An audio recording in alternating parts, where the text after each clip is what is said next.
forget when I met you. You saved me from myself. Without you, I'd be so doomed. You were so far away, little Florida babe. I was losing my words when you messaged me. Now we're living together. I still can't believe that you asked me to be yours forever that day. Singing,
I like the way that you look in my eyes.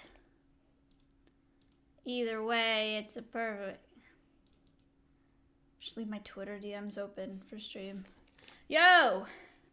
When was the last time I was live? Because I canceled Wednesday because I got my second shot. Monday? Didn't I cancel Monday? Did I do a people candle on Monday?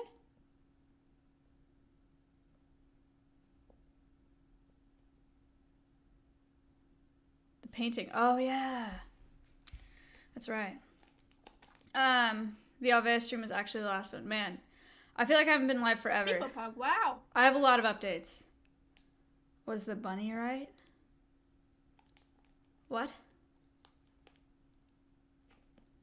Anyway, I'm sorry for not being live. I am live currently. People pog, wow. Housewives says, Yo, yeah, it's been a while. People pog, wow. I'm gonna be honest, I have not heard a depth sound off yet. So, I don't know, we'll see. Should be fine.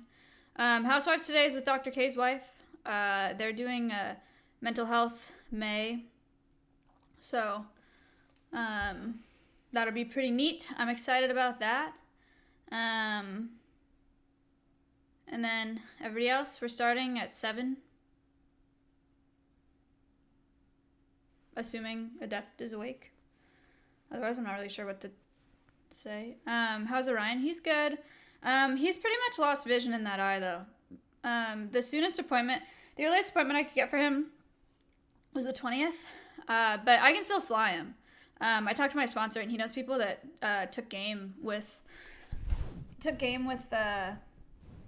one-eyed birds. So he'll be fine. I'll just keep flying him. Just see how he adapts. Smile. He'll have to learn to adapt. So will I, but it'll be cool. People pog, wow. Thank you. Yo. I'm gonna mute alerts just because I'm gonna talk. Okay. Let's see. Lots of updates for this week. I've had a really long week and also a very long day today. Let's just go through the week. Do you want good news or bad news first? Thank you for the 25 months. Holy cow. Bad news. Okay. Bad news is I went to the rehab center on Tuesday. Ella was there on Monday. Ella did a session with the crows on Monday. Crows were fine. Tuesday, Costello was super lethargic and wobbly and like not able to balance. And so I brought him into the center, and the earliest appointment we could get was the following morning at like 8 a.m., right? So Ella brought them home for the night. She brought home Abbott and Costello for the night. And Costello didn't make it through the night. That was on Tuesday night. So we were left with Abbott. We brought him to the vet anyway. Costello just for a wellness exam. He's a year old. And you guys know, like, Ella and I have been working with those birds for about a year, extensively.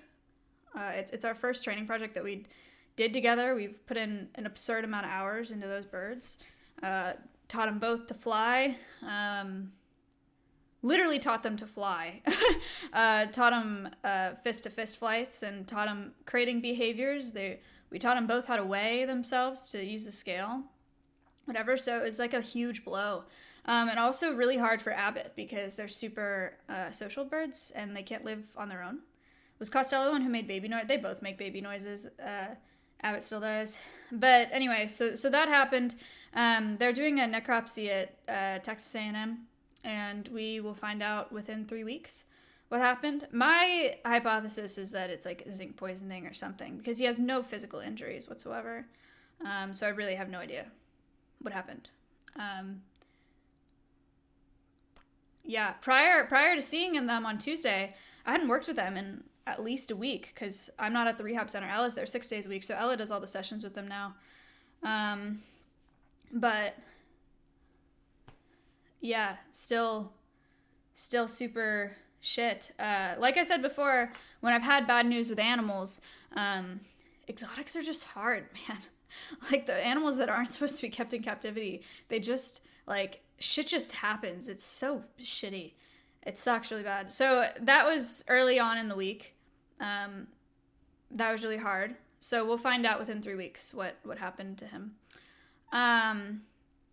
Good news is about half of my day today was spent on this.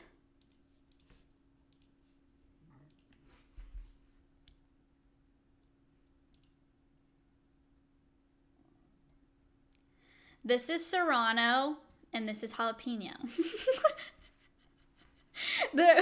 So Serrano had his name before, and so we are just calling him jalapeno because the names match.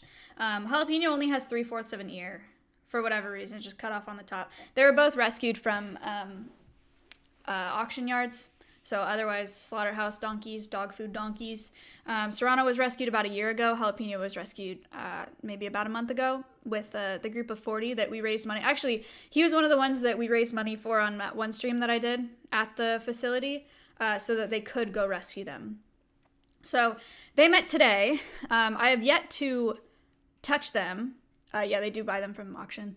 I've yet to touch them because they're scared of people.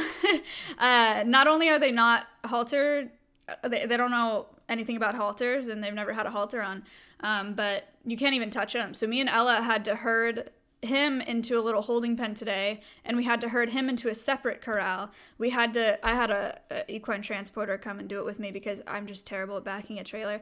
And so she backed into the corral, we loaded Serrano, and then we went and backed into the other one and loaded jalapeno, and they came back, and now they're at OVS. And pretty happy. So they'll be here for 30 days. After 30 days of like kind of a quarantine period, just to make sure they're all good, I'll bring Acero over to Alveus, and then Stompy's going to be here like next weekend or so. So that's a fun update for today. Other updates that I have, I don't even remember at this point. The week has been so long. Simply's mom is here, which is sick. You guys all know that though. She's been here since yesterday. The dog, the dog is still here. I told S-Fan that he had until Thursday night to tell me what he wanted to do, and I didn't hear from him, and then Friday morning he messaged me that he thinks he wants it, and I haven't really heard from him since then. I don't really know. I think that the dog is staying here. And Simply and Slick are gonna co-parent, and then I am her uncle. So I will help them, and I will take her outside every now and then, and I'll play with her, and take her to the property sometimes, so she can run around with my dogs on, the acreage. It's like a dog park. So anyway, we'll see how it goes. But we are, even if she ends up staying here, which is probably what's going to happen, we're going to all check in at the end of the month. And if at the end of the month I'm doing most of the care for her, then we're not going to keep her. Because I will take care of a dog if it's not getting taken care of, and I can't do that to myself right now. I just have way too much going on. So they're very aware of that. But Simply and Slick are doing a great job. So. Already are? No, I'm not at all. The first time I saw her today was at 6:15 tonight. This morning, I woke up at 8 this morning, which is not anything crazy. And I went to Alveus, took care of all the animals because Ella doesn't work on Saturdays for Alveus. Went to the property, took care of all the animals. Annie is there. I don't know if I've told you guys about this. I think I have. There's a viewer who messaged me, and she wanted to paint a mural in the nut house at Alveus. So she's doing that right now. She started a couple days ago. She's at the property. She's been painting. She's moving fast. It looks so good. She came over last night and hung out and whatever on the Reddit. I don't know if it was on Reddit. That was a while ago. Maybe. She emailed me. Ryrie, thank you for the 2 months. So she's been working, which is sick. I saw her today. And then I went from Alveus to the rehab center to pick up Ginger. Then I went to an event, it was weird. It was like a farmer's market. And there were so many people walking around without masks, which I guess is like becoming a thing now. But it's so weird to see. But the rehab center set up a booth today at this like farmer's market downtown. And so I brought the owl to do some education stuff for a few hours there. It was fun because we were across from 2 booths. And the 2 booths, one of them was Keep Texas Confederate, which what the fuck does that even mean? And then 20 feet away, not even 20 feet away, there was a Black Lives Matter booth. So it was fun to watch. I was only there for a few hours, but it was pretty crazy. It was like, there was a sign that said Keep Texas Confederate, and I was like, that doesn't even make... And then there were also signs that said, like, preserve Confederate monuments in Texas. And then the Black Lives Matter booth had a sign, a poster facing the Confederate booth that said, like, what did it say? Deconfederate Texas? Is that what it said? Is that maybe it said something else. It said, like, you know what I'm saying? Deconfederize? I don't think that was it. I really think it was deconfederate, which makes no sense. No, it didn't say it did not say defund. Maybe it was a play on words, but it had Confederate in it. And it was a shot.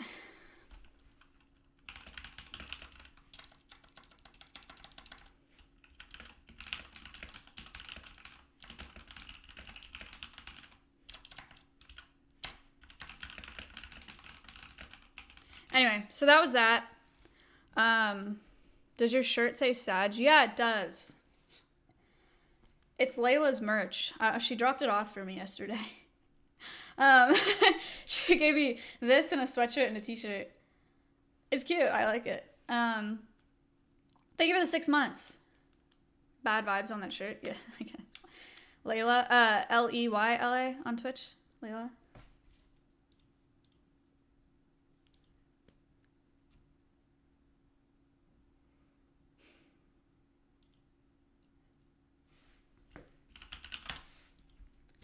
Okay. Milena has messaged Felix and called Adept, and she hasn't heard anything yet.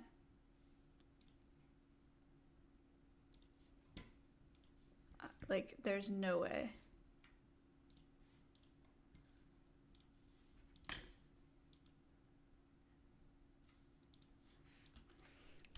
How do I tell this? Dr. K's wife is messaging me. Like, this well-adjusted woman. Sorry, she streamed for 36 hours, so she's sleeping.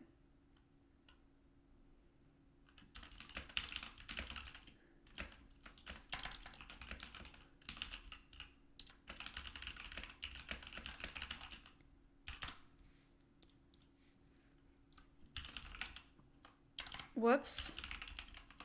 Whoops. I keep trying to type thumbs up. I keep doing thumbs down.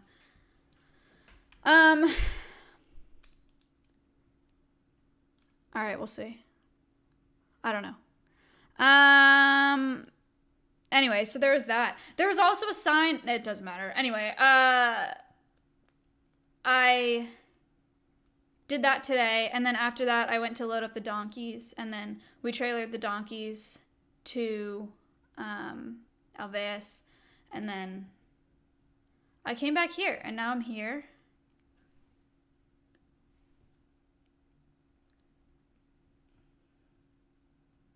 I have a question. Today, I met a chiropractor at the event, and I knew he was a chiropractor, or I found out he was a chiropractor because we had Speedy the tortoise there. And Speedy was hit by a car, so he doesn't really have use of his back legs.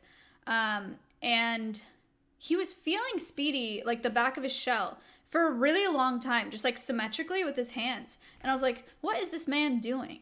And then one of the guys behind him was talking to him, and he's like, do you feel it? Do you feel it? And I was like, what are you guys, like, what are you feeling over here? And he said he was trying to feel for the block. And I was like, the what? The block. And he said that any animal with a spine can be adjusted. How would you adjust a tortoise through the shell? Is that possible? Does anybody know? Is that a thing? I mean, I don't think any of you are chiropractors, nor am I. But I don't understand. I understand. I've had my horse has had chiropractic work once. And it actually did make a difference, for the record. But I can't figure out in my head how you would adjust a tortoise. It is not a soft shell. He's a sulcutta.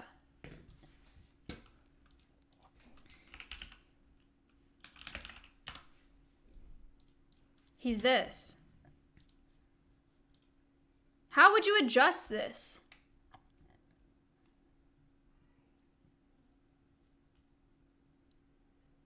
With force?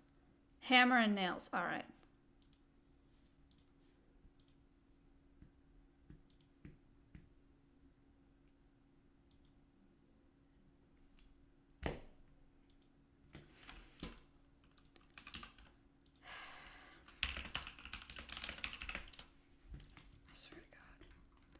All right, we may just start because we can't cancel on her. I gave her this date weeks and weeks ago. I'm not just saying like no. So, yeah, we might just start. Why don't you confirm this beforehand? Confirm what? The podcast? The guest? The time of day? You think we didn't get a confirmation? Like if they're around? Is it not enough to yesterday say, good with 7 p.m.? Everybody says, yep. Is that not enough? Should that not be enough?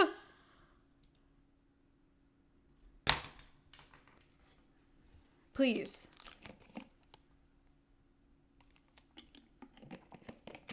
Get Sip Mom. She's making this huge dinner. She also made chocolate cupcakes today. And I am not oh my God, this is so cute. Wait, what the hell? Don't buy sulcutta tortoises. But look at him.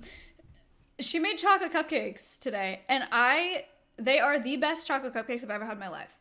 And I literally went out there and I was like, these are the best chocolate cupcakes I've ever had. Why are they so good? And she said hot water. She said that when you put hot water and icing, it melts the butter with the chocolate together and it makes it so much better. If anyone wanted to know, apparently that helps a lot. And she was like, that's why they're so good. But they're insane. They're like really good. From scratch or a box. You think Simp Mom made chocolate cupcakes from a box?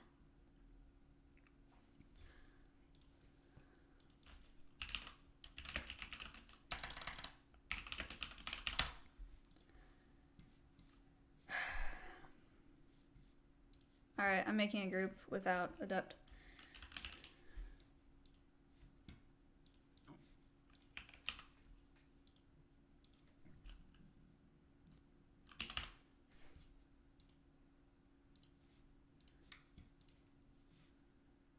Christ, what do we do about the overlay? I guess we don't use it. All right, here we go, chat, housewives.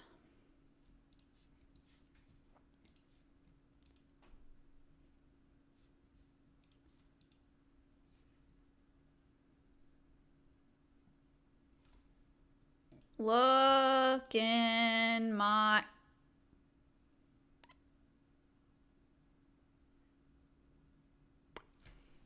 Look in my eyes. Look. It's like the video.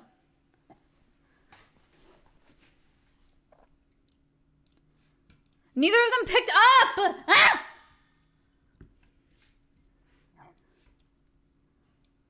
Can you hear me? Oh my gosh. Milena! Hi. Hello. Hold on. Okay. I'm turning my camera off, chat. Sorry. Your camera is purple and green. Yeah, it looks like on your shit. screen. Okay. Yay, wow. Welcome to the Housewives podcast where it's just me and Milena. Yes, it's all the other men drove them insane. We're the last ones standing. Milena had her second shot yesterday. How do you feel? I don't want to encourage people not to get shots, but I feel so fucking bad. I had to crawl out of bed at 6 p.m. today. Damn. She got Moderna too. Yeah, I got my last Moderna shot, and I know I look like a zombie. And it's not just the flu-like symptoms that's bad. When I took the shot yesterday, the woman who took the shot on me, she missed or something, and she hit like a main nerve in my arm. Yeah, and after, you have to stay in the parking lot for 15 minutes, right? Yeah. So I told the guy, I was like, hey, I can't close my hand all the way, and my arm is kind of like going numb. Like, what's wrong? And he's like, yeah, you should just go talk to a nurse. So I talked to her, and she's like, yeah, it looks like she hit a nerve on you, so it's going to be really painful. You should just chill out today. But I don't know what that means. So yesterday, instead of chilling out, I just power washed the driveway and organized my closet instead, because I just don't know what it means to sit still. And at nighttime, I was like, okay, now I know what they mean with sitting still, because all the pain came after me moving around all day. So I took a really hot shower, and when I got out of the shower, I was like, I thought I was fucking dying. I was like Googling, when should you go to the hospital and shit. I was like, fuck. Well, everything just hit me like a wall. And this morning I told Nick, I don't want to take a day off of stream. Like, I don't want to do it because it might come a day where we actually have to take a day off stream. That's dumb. You did take this morning off. Yeah. And then I sat up and I just fell over because my arm was just felt like it was 200 pounds. What the heck? It felt like it was 200 pounds. But it's my fault. It's my fault for feeling this way because I just didn't listen to what they said. I didn't chill out. I did the same thing. I thought I'd be fine. I was like, I am not going to have symptoms. Like, everyone's exaggerating. And then I went about my normal day. I went to work in the morning at 7:30, 8 a.m. And then by 12, I was dizzy and didn't know if I should drive home. It's a big mistake. Yeah. And I actually felt sick for a few hours yesterday, and I think altogether I've taken... Can you still hear her? I think my headset just died. Can you hear me? No. Today is just not our day. Wait, so you guys can hear me and she can't? God, I fucking hate this bitch, guys. Dude, this bird girl, she's trying to steal my boyfriend. She's terrible. I don't even know why you guys watch her. I just don't understand. She's just terrible. Hello. Hi. Hi. Yeah, I'm so glad that you're live. I'm not live. So I'm glad someone gets to stream this. It's so nice of you. Say? Nothing. Elena. I'm so terrible. I'm doing terrible. Dude, at least you're fucking here. Okay, chill out. Chill out. Wait, what the heck? Yeah, where's... What is going on? Why can't I hear you? Please, Shroud. What is a pterodactyl? Does anyone hear that?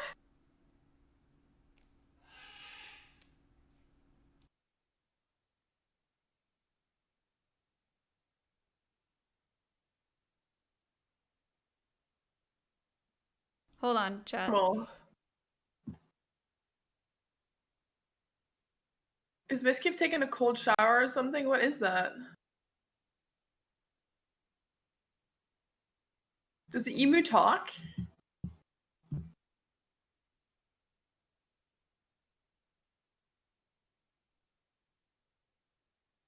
I'm gonna call Cutie.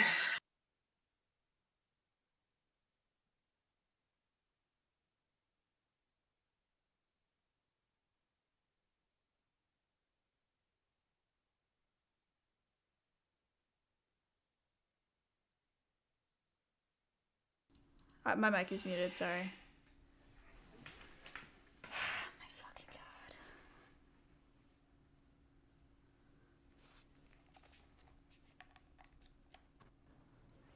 Hi, can you hear me? Sorry. Oh, it's because my... There you are. I'm that calling USB you. port is dead. My sound isn't working. My shit, like, Shit. it's broken. Okay, one sec. Someone's gotta go. I'm unplugging this. I don't know what it is. You guys ready? It'll be What? exciting. Okay, 1 second. I'm going through it. So scuffed. This is so scuffed. Adept's asleep and their headsets are not working. I can hear you. Oh. Oh. My arm isn't working. My half of my makeup is on. And... Again. Yeah, You're I'm here. next Okay, for pulling through. did it. Okay. You guys, I'll just be here and then you guys lead and then I'll just go sleep. Yay. Ow. Okay, where's Adept? She's asleep. Again? Yes. Okay, Adept is kicked off of the Housewives podcast. Respect. I said it. Goodbye, Adept. I gave you 20 minutes while I made coffee. Well, we will be taking on Pokemon's boyfriend. He will be the reoccurring guest. Okay, sick. Sorry, I was making coffee and then I came back and my computer was broken. It's very cool. Okay. Bernie, if you don't stop complaining about shit, I swear to God. You guys know the Canine Advantix song? It's my favorite. I know much was in me, K9 Advantage. Yeah. Oh my god, why is my camera black and white? That's crazy. Okay. Is he... broke everything? Oh, come on.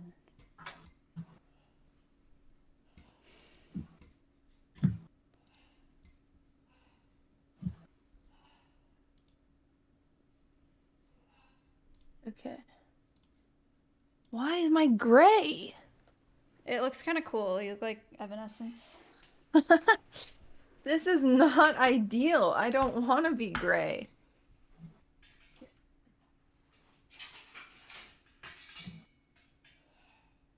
Okay. Why did it switch that camera? Okay. Oh, I'm not gray. Oh. Okay. What is Dr. K's wife's name? Mrs. K. Oh. Okay. Perfect. It's not how it works in America. I guess, yeah. They don't have a name anymore, just their husbands. Okay. Great. Mrs. Dr. K. I'm not sure how to pronounce her first name, so I don't want to mess it up. I'm scared. Okay, let me push this go live button. Ouch. Cruty.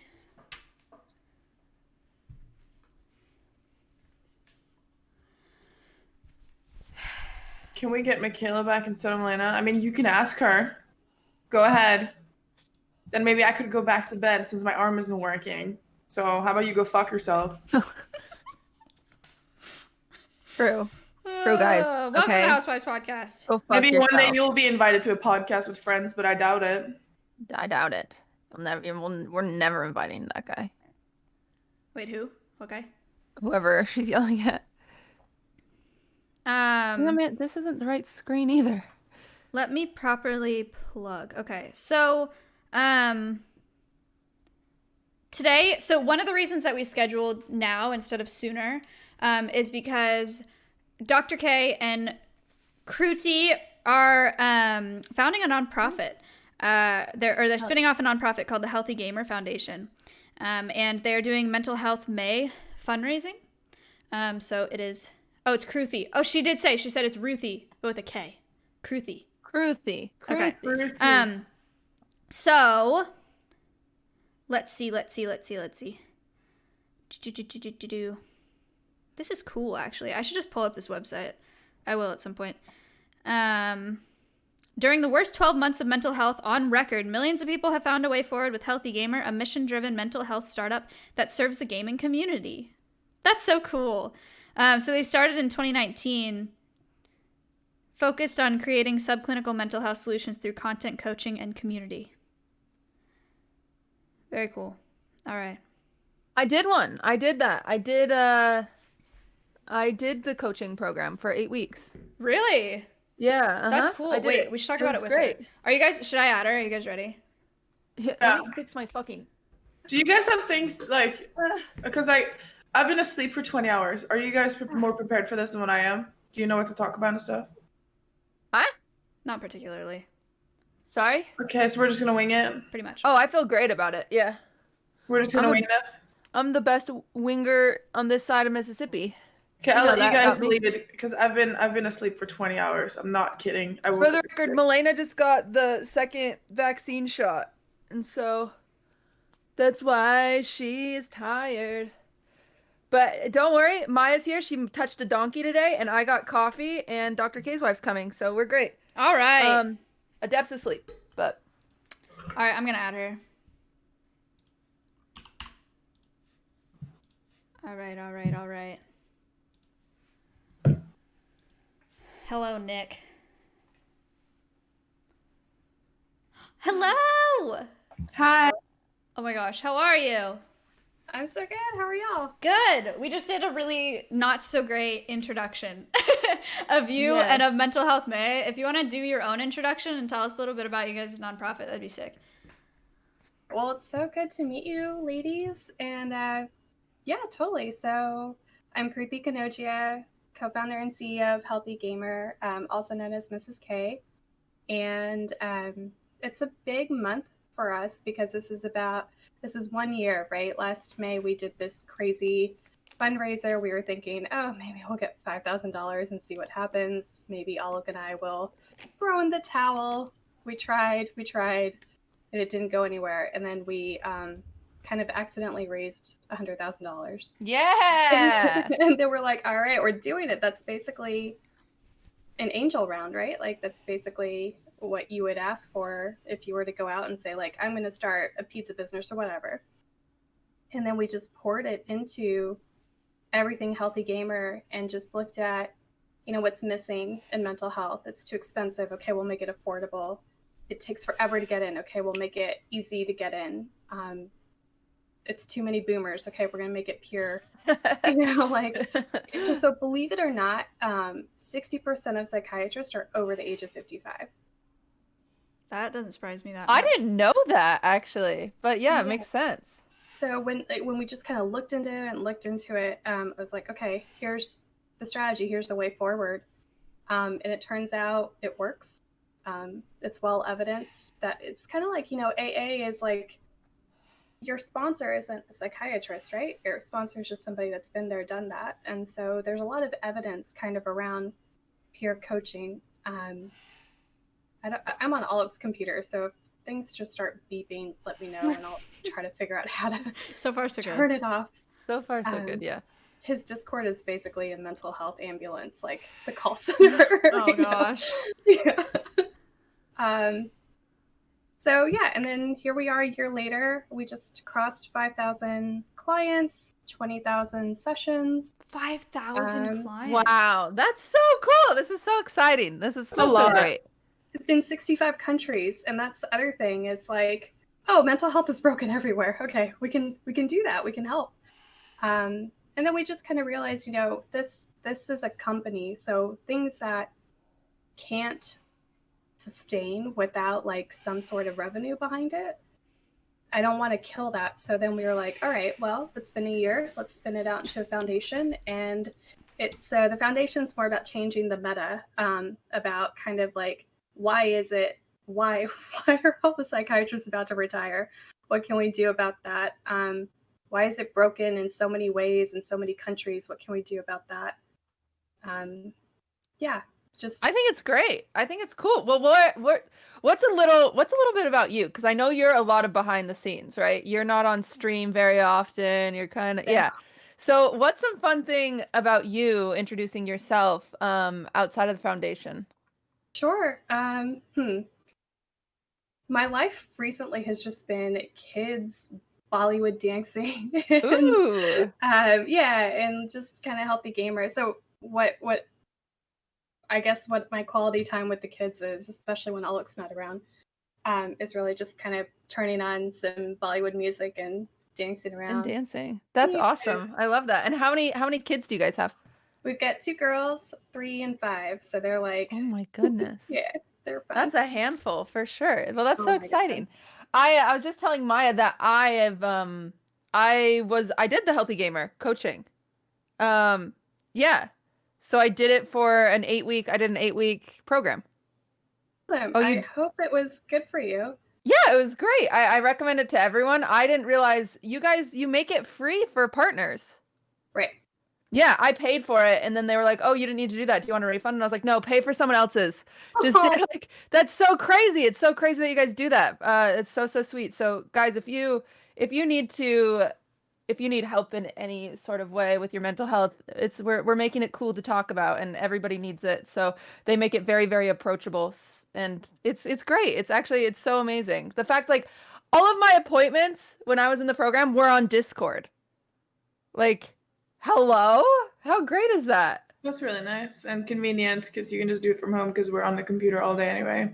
Yeah, and this seems weird. This seems super weird because everyone's like, "Cutie, you go live every single day and you have a cam on and stuff like that." I was too shy to have my camera on during my coaching sessions, and I just did it on the phone. I just did it, no cam. I did it on my phone, and if you don't have like a private space, I don't have a private space, chat. Like, this is my private space, this office, but there's a glass door right over here. You can hear out it. I'm in a house with a bunch of people. I took my appointments in the bathtub with a blanket. That's where I took my appointments. You can find a private space absolutely anywhere. And yeah, I think it's really, really great. So I really, really encourage you guys. I've said this to my chat before, is if you're interested in it and you need help. They were doing the King of the Hill paying shit for it with and you're the being cage genuine. again. DM me. They should stop screaming. I'll try to help you. But yeah, I really think it's a great program and it's been awesome. So yeah. Well, I'm excited to get to know you a little more. Have you ever watched the Housewives podcast? I have. Maya told me that, there will be drinking and potentially some naughty, and I was like, that's right. Yes. Let's just bring it on. Yeah. And obviously your husband knows you're on right now. Yeah, he knows, and I we always call them like boundary setting conversations. Like he has, boundary setting conversations with people before they come on to the Healthy Gamer stream. And I was like, do we need to have a boundary setting conversation? Are there things I was miserably say, wrong, but we didn't have it. So.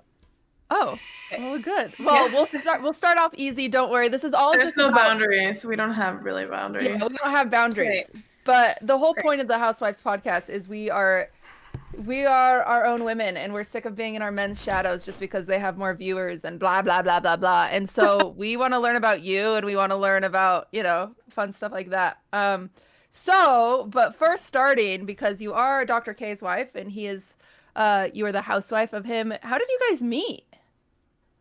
Camp, and actually he was he had decided to become a monk.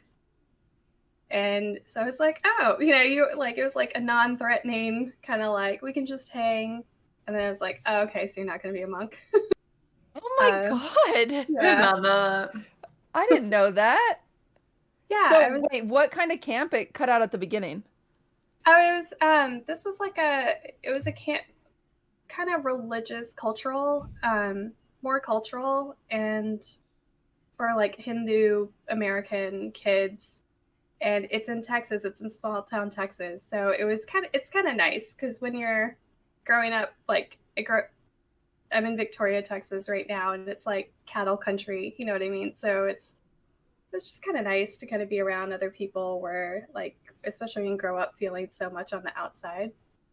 But it was, I don't know, it was really special for both of us getting together at that time. I was starting college.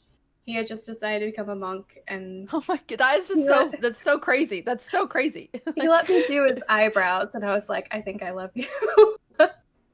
What? So I like to pick. So like anytime he has like a blemish, I like to like, just pick or pluck or whatever. And so he was just kind of like, go ahead. I don't care. Oh my god, So I how was like, yes. funny. Yeah. There's a type, I'm not a picker. I think like zits and stuff are so gross. And one time, so I'm a baker, somebody reached out to me, and like there was a trend a few months, maybe probably like a year ago, where you could make these cupcakes where you could like pop zits Ew. on them essentially, and like cream would come out Ew. instead of like, yeah. And this girl reached out to me. She's like, hey, will you make these for me? And I was like, no, absolutely not. But I guess, there's a market. There's a market for it. I'm definitely looking into this now. Yeah, look at pimple popping cupcakes. They're so I gross. don't think I would eat that cupcake. It's so gross. So who initiated? Like, what was the first date? Oh my gosh. Uh-oh. We see him. They saw you in the mirror. He's like wearing his pajamas. Like, what? Imagine don't expose my pimple walked popping. in on his. Yeah. He definitely initiated it in a way where he was like trying not to initiate it because he was like, "Are you?" He was like trying to be a monk. Yeah, he was like, "Do you ever eat food?" He's like, "Yeah." Sometimes he's like, "Do you like lunch?" Like, yeah, lunch is good. No. But our first date was like 6 hours. It was lunch, and I got to meet his brother and some of their friends, and they made What? us 6 drinks. hours. Yeah. We That's did so lunch and funny. then drinks, and it turned into dinner, and it was great. That's Got so to cute. pick a pimple, and it was good. Oh my god. Wait, that's how you guys got there? You did that on your first date? Yeah. Wow. That's But- something. This was after 5 days of being together at camp. So, Oh. a lot of that get to know you okay. is done. Yeah. What about you What- guys? One camp with Mrs. K changes you, huh? That's what we learned. Sometimes you want to be a monk and then you meet the love of your life. Well, it was, That's oh my god, crazy. when I met him, I was like, oh my god, this guy's gonna like, he's gonna either be one of those like gurus that's like on a calendar, I don't know if you've ever seen like the Oh, religious yeah. leader Yeah. calendars. I was like, he's gonna be that, or he's gonna be a doctor, and turns out he is both. Oh! That is perfect. Jackpot. So, Jackpot. sorry, I'm just really gonna dive into this. I guess we didn't even introduce ourselves to you. Oh my Yeah, that's god. bad. Hello, 13 minutes in, we don't know how to run a podcast. Please, ladies, Melena, you start. My name is Melena. My first language is Norwegian. So if I ever say something really backwards, that's because I think in Norwegian, not English. I'm 25. I live in Texas. I've lived in America since I was about 19 years old. And I am the girlfriend of Nick, and his Twitch name is NMPLOL, and we stream together every day on Twitch, which is, terrible for your relationship to just all our streams every day is just us fighting. Now, I do really love him, but we can definitely get on each other's nerves. Oh. Yeah, I'm also roommates with two other streamers, Greek and Soda Poppin'.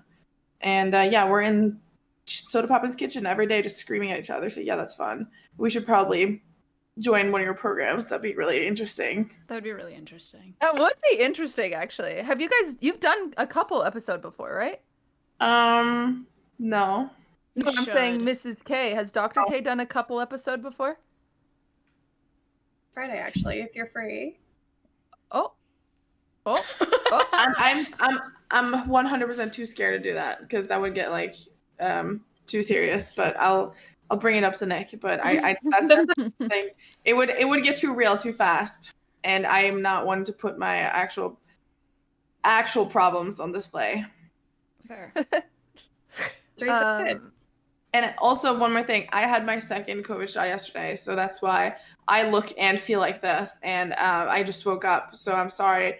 I'm usually the one who's like, yeah, let's fucking drink Jägermeister and fuck everything up. And right now I'm just like, you can tell I'm like kind of cross-eyed and there's like bags under my eyes.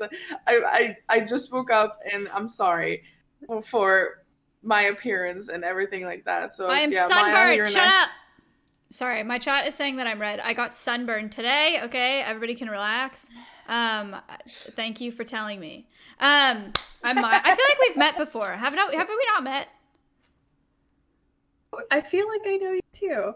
That's weird. I don't know. I don't know. Okay, so I'm Maya. I'm 22. I live in Texas now. I've been here about a year. I am dating Ms. Kiff. I am a wildlife rehabilitator, and I have my own nonprofit as well. It's an exotic animal sanctuary, and I do conservation education on my stream. So that takes up most of my time here in Texas. And then I'm a falconer, so I'm really into birds of prey. And then I ride horses as well. I have a horse in Texas, so lots of animals and stuff going on. And then I stream 3 days a week, sometimes 4 days a week. But I remember your big fundraiser for the nonprofit, and Yeah. I remember because I helped more with stream production back in the day. So when you had first come on, we were internally, our team was like, "We're so proud."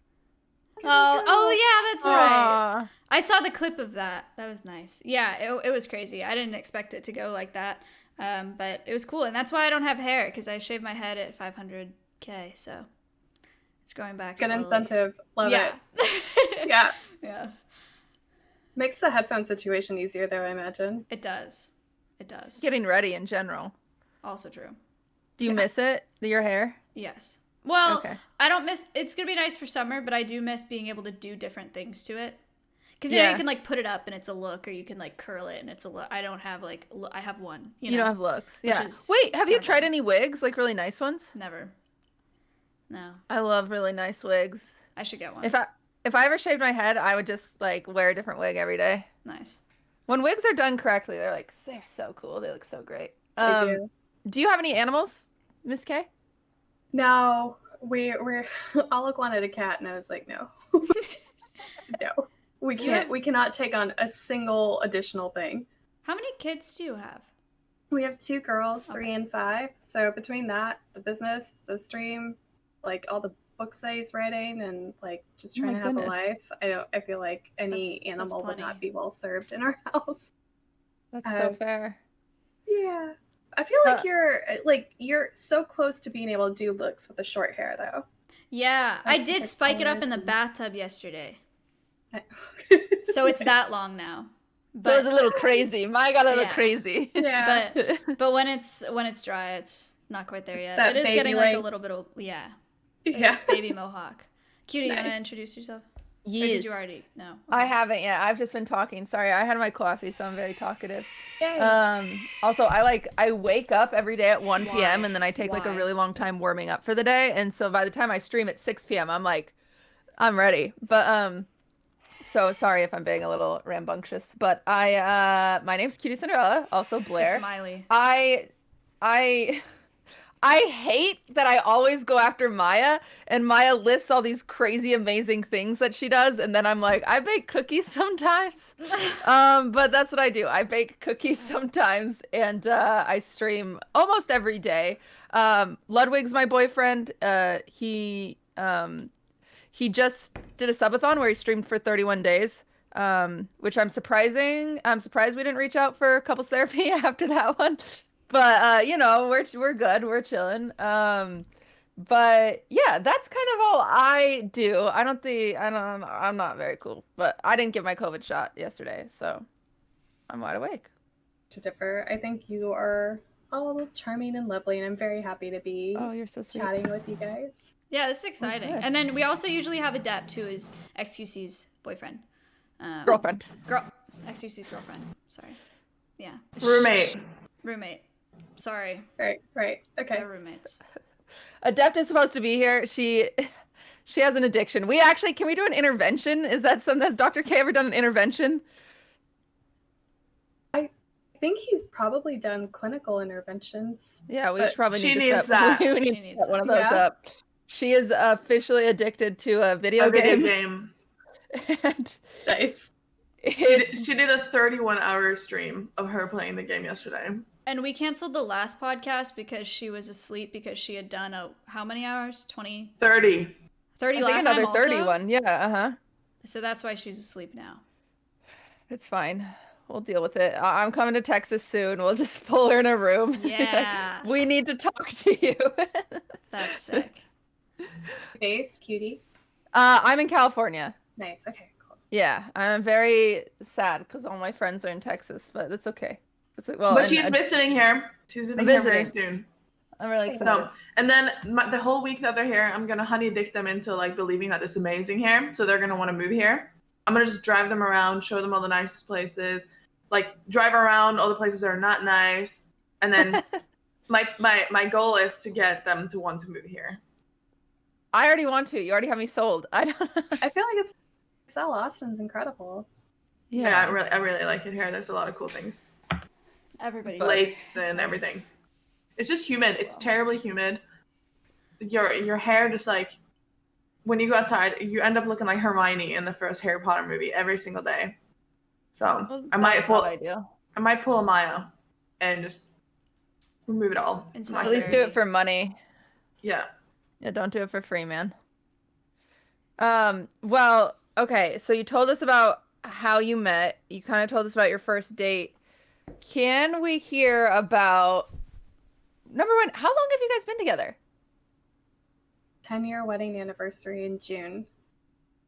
Wow. And we dated for 7 years before that. So we've been together for, Yeah, no offense. Did you get married when you were like 12? Because you look no older than like 22. That's just crazy to me. Wait. That's crazy.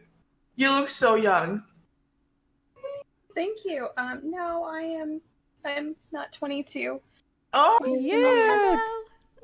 Oh, Vera was squeezing my hair. She's the worst. You're our favorite. At least you know that. You want to talk to these ladies? No? no. Come on, I'm cool. See, they're Hi. Hey, we're cool. No, it's okay. I understand. This one It's has okay. like no problem bombing like whatever is going on like video chat, and the other one like will stay away. Baby, can you see if Daddy made margaritas? Ooh. Mommy, I don't know where he is. He should be in the kitchen. No, Nana's in the kitchen. Why is Alok not in the kitchen making margaritas? What the hell is wrong with drama. him? Seriously. What the fuck is wrong with that guy? It's mommy margaritas. It happens. No, yeah, we've been together for a really long time. That's crazy. You look so young. Very young. Thanks. I think it's because I'm green right now. I don't think that's I don't why. think so. I think you just look really young. Like your skin looks so healthy and glowy. I'm jealous. It might be the Texas sun, because we were swimming earlier today, so Ooh. yeah. Margaritas help with nice. the mental health. I'm thinking about opening a bottle of wine. I'm also supposed to drink after this, so I'm done for. What are you today. doing after this, Maya? Schlatt, Connor, Simply, Slick, Matt. I don't know. They all just drink at Schlatt's house sometimes. All of them? Oh, okay. Yeah. Okay. Oh God, so cutie. No. I said Please. you answered it. I don't need more money, please. I get so many hate donos for that. Okay. I hate dono. Oh. It's mostly just I don't know. I think it's one per. It's just that they donate something that's like mean. It's like you gotta hate DMs. Like you just get really mean. You guys get DMs. those actually? Does Dr. K get those? There's some part of the internet that thinks that we're like scamming people, and so every once in a while I get like, I don't know, threats of like, I'm gonna report you guys to whatever authority they think there is for whatever it is that they think we're doing. So I get some of that. Right. It's like that, but if they donated $3 for TTS and then said the same thing. Got it. Yeah. Maya has this weird complex because some of her viewers assume that she can't hang out with other men or she's like cheating on Mizkif. Yeah. Which is crazy. I live with, 5 guys? And also, it's not some. It's really mostly one person. And that one person should it's probably more. reach out to Healthy Gamer. Yes. That's what they should do. Oh. Do you want a plate of food? Oh my gosh, yes, please. I'll come out and get it. I love that. I'll be right back. Simply's mom is there. So another streamer, Simply, his mom visited for the weekend, and she's just a freaking gem. She's so great. That's I watched that episode with you guys, and she's a gem. Yeah, the dates. I love her. I didn't know she was going to be in if I would have known she was in town, I would have sent her something for Mother's Day. I feel sad that I didn't know, but I guess Simply didn't even know, so whatever. Anyway, okay. Sorry. I get distracted. Okay, you told us about you met 17 years ago. How did he propose? He proposed on New Year's Day. He had just gotten into medical school, and that was my condition. I was like, love you. I will always be here for you, but we cannot start a life together if you don't know where your life is going. Wow. And so I think it was good. And he got into medical school and was like, okay, I've got it figured out. And then he proposed New Year's Day, and it was just first thing in the morning. That's just kind of how we started our year. Oh my god, that's so. It was really sweet. Class in chat, Dr. K. Holy moly. That is really sweet. We don't usually have very many married people on this podcast, so it's always fun to get that perspective. What do you think was the hardest thing when you, you've been together for a very long time. How do you maintain that relationship successfully? It's a good question. I think, there's different seasons of your life, right? Like there's the time where like, She made it's all about work. Or for him, it was like all about, trying to get his career off the ground. For me, it was all about kind of the hustle. I was in startup world in Austin at the time. The startup I was working at got acquired, was moving to New York. And it was like, you got to kind of focus on one thing. And our relationship has always been about helping like, not just him being him and me being me, but like how can we support each other to where we can each be better than we would have been otherwise. And so sometimes that's really pushing each other and encouraging each other to like go for whatever it is, like apply for MGH. If that means that like we are going to be on the struggle bus for a little bit, that's okay. For him it was like go to New York. If that means it's going to be hard for us, that's okay. And then when we are together, it's like, oh, I just need a break. Like, I just don't want to work anymore. I can't do it anymore. And hop on the bus, hop on a plane, get over here and just hide for 2 days. That's totally fine. So it's always been about like what the other person like really needs, not just from each other, but from life, and like how we can kind of make the stars align for that. Because both of us will, like, I'll just send him like, okay, you just need to go hang out with your guys, or you just need to like play for like just play Dota or whatever the hell it is. Tell him to do a subathon. Yeah, exactly. Like you just need to go do that for whatever amount of time. I'll see you later, and he'll be like, I'm taking the kids, like get out of here. So that's why that's great. He's supposed to be making margaritas and watching the kids. I don't know what he's doing.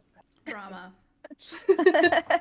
I mean, what about you guys? What have you found to be like, because Cutie, I know like you guys have a very interesting, like, you guys are both public, Mizkif and Maya, like all three of you guys are all like so public. So like that. It sucks. Yeah. It's not There's good. nothing good about it. They pick you apart and assume the worst. My boyfriend still shits the bed. Yeah, and they're She always has it the worst, admittedly. There's always people saying you deserve better to both of us. Mm-hmm. Like, can't you just guys be like happy that we're at least happy with each other, even though you think both of us deserve better. But then you also have the people. These people should never split because then they have to put themselves onto new people. So they should stay together so no one else has to experience how terrible both of these people are.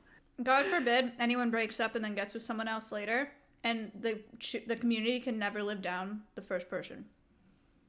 Yeah. Like blank name Sag, you know? Yeah, I think it's scary being public. We weren't public for a very long time.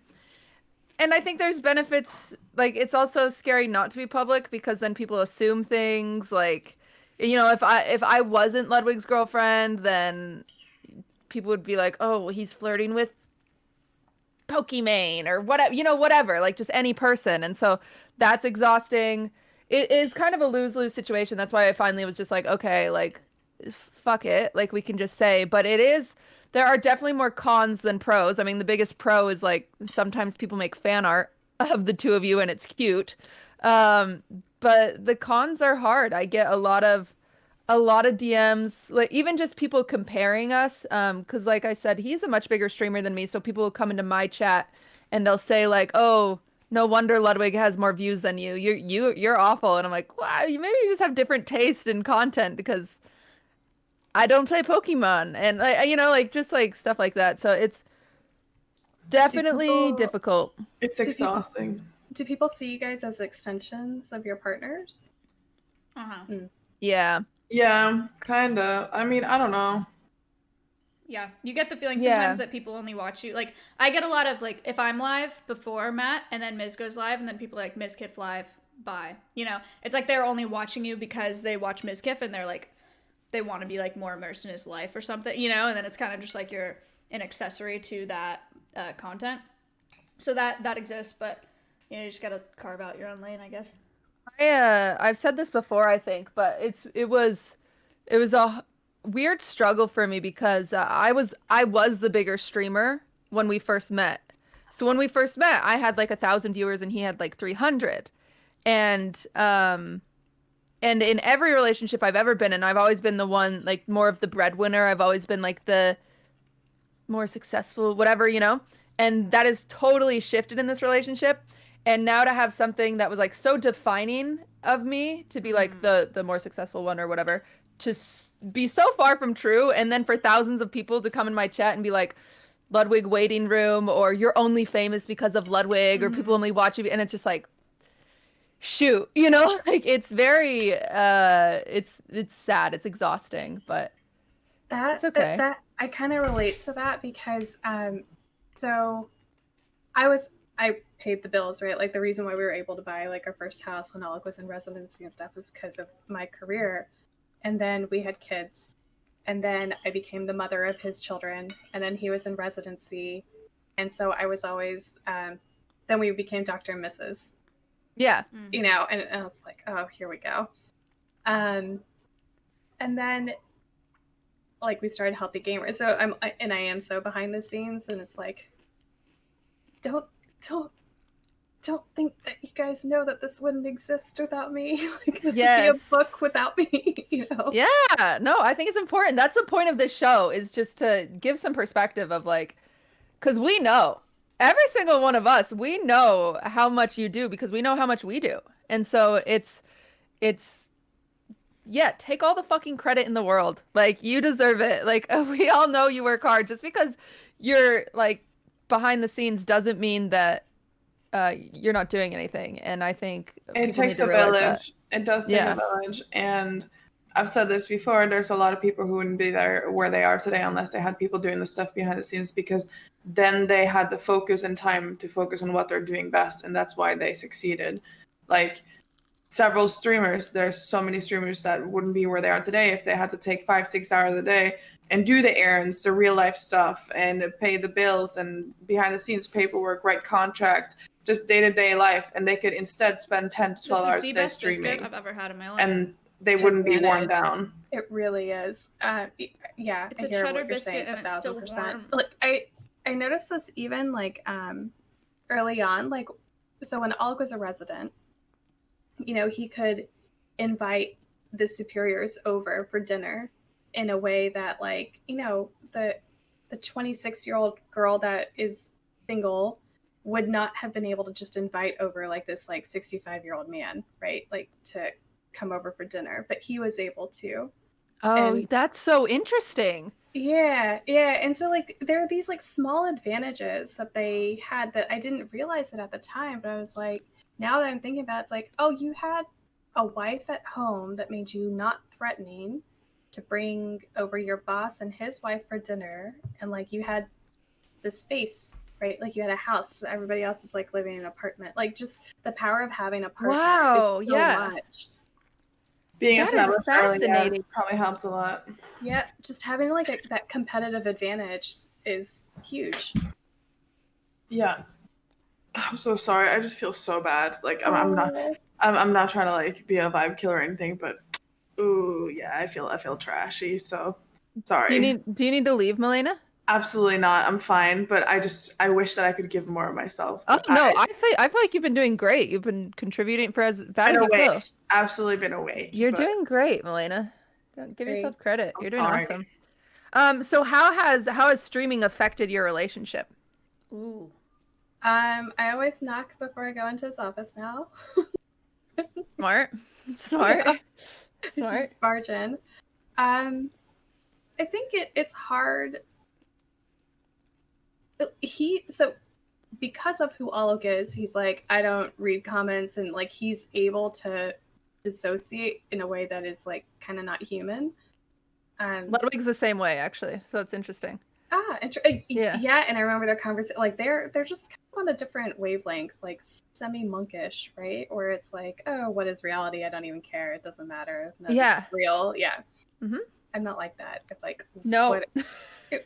and part of me, it's like it's my job to know what like the public kind of conversation is about all this. So it's hard for me to unplug. And then I get the random comments for like, he doesn't know how lucky he is. And like, it sounded like you guys were fighting. What was that like? Like, why doesn't he treat you better? Like all of that. Oh And my I'm God. totally new to that. So I was like, maybe he should treat me better. He treats me pretty good. What would be better? I don't understand. And then, we talk about it and he's like, you need to stay away from the internet. I don't know. They're setting higher expectations to him. He's like, yes, stay away from them. I have to change things. Yeah, right? But I So think that's interesting. That's an interesting lesson you've had to like learn it is. that What you about wouldn't you guys? otherwise, right? Well, no, I don't think so. Because so my background is in PR and media and marketing and all that good stuff. So Oh. I would used to counsel other people that were in the news on like how they should handle it. And Oh God, now we know who to reach out to the next time we get canceled. Oh, that's great. Yeah, for any which reason, please do. But I hope you will That's never good to have know. need for that. Yeah. Oh, I mean, what would you do? Actually, I feel like that's such a good perspective. Is what do you think about cancel culture on the internet, having that background? I think the public has too much power over people in a way that should be able to be more ignored. Because so if you think about celebrities in the past, right, like they had more of a buffer between them and the public. They had agents, like maybe the paparazzi would sneak in, right, but like not so much of their life was leaked. And when the public kind of did finally get more power over somebody, like if you think about like a Britney Spears or somebody like that, then they would have like a meltdown, right? And it was just so extreme. And I feel like instead of now having like those like boil over moments, like we're just on a low simmer instead. Like it's just always there. I just think people have too much power in that way. And what's your advice to like? I mean, I was in hot water at one point for making a bad joke, and I have many friends that have been in the same place. What is your advice to that? What's the best thing to do in those situations?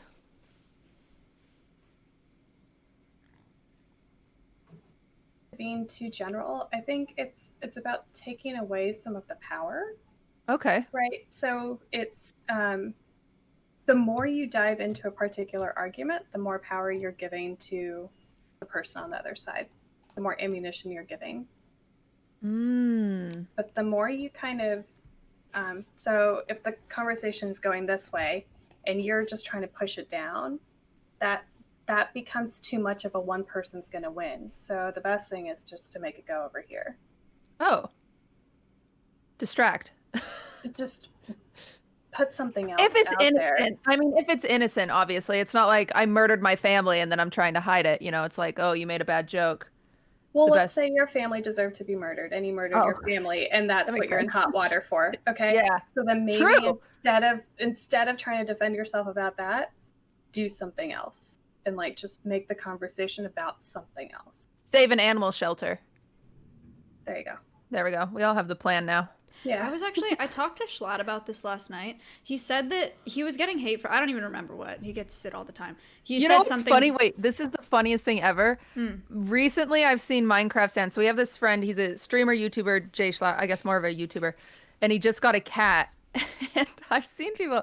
He has this video of him like grabbing the cat's face and the cat just going like this because cats are dumb. And he just like grabs the cat's face. And it's a very cute video. And he's clearly not harming the cat in any way. But like these Minecraft stands saying like Jay Schlatt's an animal abuser when it's just like he's just not. So that's like a good example to like Maya's story. I'm sorry for interrupting you. No, you're good. Yeah. Well, I was gonna say it's kind of like the opposite, but he gets a ton of shit all the time. Like people get mad at him all the time, and then he didn't apologize. He just like posted a picture of his cat, and then the same people, he like went and looked at the accounts. Everyone was commenting on the cat picture, like, "Oh, so cute cat." But then like it was the same people that were like, "Die, Jay Schlatt," like hours earlier, you know, that were like mad that he did something. So just like post a picture of your cat or something.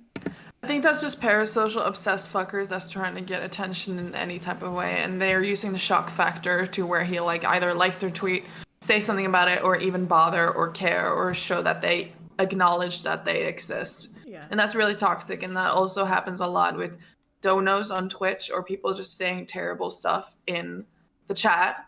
They'll say really, really fucked up, messed up shit. So you'll read it out loud and just acknowledge their existence. And that's also what a lot of these cancel culture people are doing. They're saying terrible stuff over and over, so they're actually fans, you know, like they're fans. Yeah. And they're trying to get attention.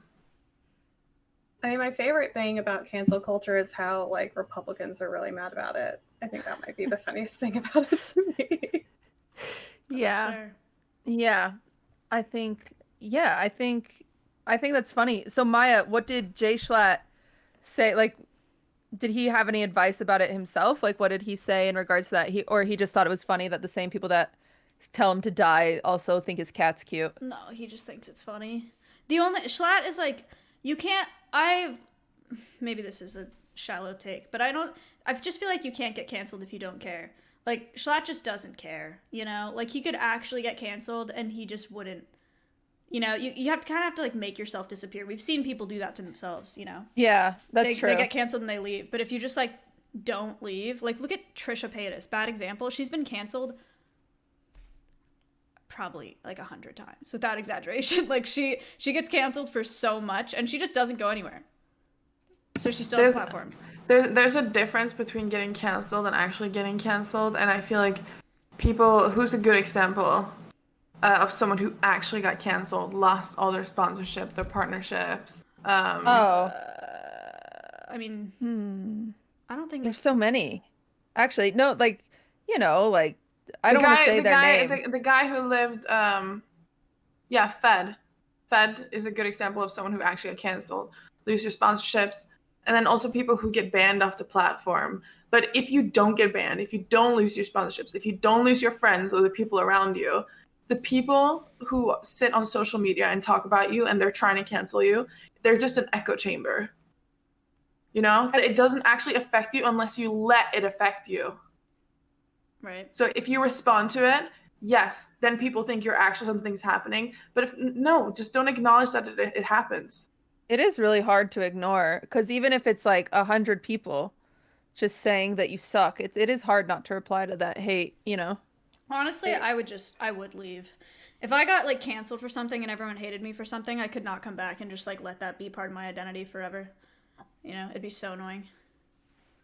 It sounds like, because when you say like the people who just don't care, I think that's like two people, right? That's the people that are like kind of like so resilient mentally, where like they can bounce back from anything.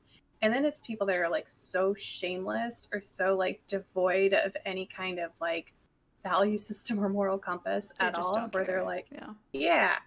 And I feel like most people have a moral compass, right? Where you're like, no, I don't want to be where like everybody hates me, or like the people Keemstar. that are like good people get canceled, kind of. Yeah. You There's gotta be this really recent- strong. You gotta be really strong to just be able to go live after attempted cancellations and just pretend like nothing's happening. You also gotta have a team on your side that helps you like delete stuff in the chat. Like a good example of someone who's been attempted being canceled several times is Alinity, but she still went live over and over every time. Just ban the people from the chat and you pretend like nothing's happening. And eventually nothing will be happening anymore because there will be a new big case. There will be a new something happening, and then they'll forget about it. And then new people will come to your stream and the website, and it will just start over again. Like there's so many things that happen early, and people don't even know half of it because there's just been more and more and more stuff happening with other people. You gotta be resilient, you gotta be headstrong, and you gotta still go live and pretend like nothing's happening. Ow, I just hit myself. Oh no, on your shot site. No. I'm sorry, I don't know why I'm laughing. Fuck you, Kitty. That sucks. Did you say that the nurse hit a nerve on your arm? She hit like a massive nerve on my arm. How does that happen? Because I feel like the needle is so small. Oh God, I'm dreading getting my second one. You got, but like, Kitty, Moderna, in my opinion, is the one who's made people sick. Nick got Pfizer, he was fine. Okay, Yeah, I got I'm getting Pfizer. Pfizer. We'll see. You were sick though, right, Maya? Yeah, but not until like the afternoon the next day. She got Moderna. I got Pfizer. No, she got Pfizer. Olive got Moderna. He was out for like 3 days. I got Oh my Pfizer. I needed like 1 day. Yeah. Oh my God. Yeah, I was fine the next day. I'm nervous. Have you guys, just speaking of cancel culture, which is just kind of interesting, which is, since we're on the topic, I want to kind of get Maya's perspective on this. Have you heard about the Nikki Platt lady? No. Oh, so there's this YouTuber, and I'll educate the group. There's this YouTuber woman that Is it the girl that hit her dog or spit on her dog? No. Oh. No. It's worse than that. She has a dog and she's married. They have a 9-year-old dog. He's very, very cute. It was like a bull terrier, I think. Oh yeah, she euthanized it. Did she euthanize it? Yeah. Already? She euthanized it. Mm-hmm. It was a 9-year-old healthy dog, and she like euthanized it because it bit the baby. But the reason it bit the baby is because the baby was like trying to touch its food while I was eating and stuff like that. I hope the internet will successfully cancel her. That's the only time that I've been like, please, internet, this is your time to shine. Yeah, When did I that know so happen? little about the situation. When Yeah, did you that should- happen? like a few days ago. And she made a whole video about it. Like she made a video with like, she had a photo shoot with her whole family and the dog before they euthanized it. And like, it was a total healthy, like it was a very healthy dog. It was 9 and healthy. And they like, she made a whole YouTube video about this situation. And I'm like, oh my God, what an awful human. But she's trying to justify it. So, but that's definitely personal responsibility failure. She shouldn't have let her kid near her dog's food bowl. Like Buddy gets pissed when Kevin gets close to his food. Dogs are territorial of their food. That's her fault for just being non-observative. Yeah. And also like they used the examples of like, oh, the dog got in like fights with other dogs, like because it got attacked as a puppy. And so then growing up, they're like, yeah, I'd get in fights with other dogs. So we just thought it was aggressive. And it's like, oh, no. You can train a dog. Like you could have hired a trainer to like, there's just so many solutions, or even just like, giving it to a family that has like grown kids that won't play with the dog food and stuff like that. But anyway, I just feel why like didn't she just rehome it? That's so weird. yeah, there's literally no such thing. I feel like there's no such thing as a bad dog, just bad owners, which someone in my chat said. But anyway, that was interesting. Okay, sorry, got off topic there. Back to you, Kruthi, right? Okay, perfect. Do I feel so weird asking you our normal questions that we ask Same. because they can get a little raunchy. But And we You- can like, it's totally fine. okay, if you're not comfortable, you can just tell us. I'm curious, after being together for 17 years, how often is it done, Ruthie? What? You know, I'm curious. Fair question, because I feel like a lot of people are afraid of marriage because they feel like things get boring. Mm. Where you're like, how can you be with one person for the rest of your life? But like, it is done as much as it has ever been done. All right, Yeah. let's go. Yeah. I have a question. Oh my god. I have a question that's not that. It's not even about that. I imagine your guys is like, this is like such a, I'm a viewer. I imagine your guys' fights behind the scene to be so like healthy because you're both just That's a very great smart question. and mature. Like, do you ever get tired of not being toxic? Do you ever just want to be like immature and like pout and just be toxic or say some Yes. shit? Yes? Yes. Okay. That's good to Yes. know. That's good to know. They're definitely, oh my God. Yeah. Because like my instincts have always like, I grew up in like kind of like a yeller kind of house where like you yell, you throw things like benignly, not like at somebody, but Right. like to make your point, you know. So I definitely had to like consciously be like, no, we're gonna talk it out. We're not gonna do all that. That's interesting. Matt but grew up also in that kind of frust- house too. I'm Yeah. definitely a yeller as well. I grew up Yeah. in the quietest house ever. No So he throwing, grew- no. Yeah, his family style is very avoidant. Like we just Same. don't talk about it. Yeah. Mhm. But he's frustrating in that he's like always so like, so help me understand why you feel like, why would you feel this way? Why wouldn't you speak up? Tell me why you feel like you can't say these things to me. Like, you know, and I'm like, can you just stop being so understanding? Can you let me just yell, please? That's what I was thinking about today. I was like, damn, I wonder what their fights are like and if she ever gets like sick of the healthy. Oh, I do. I'm Yeah. like, you're not, you'll start like asking questions. I'm like, why do you think?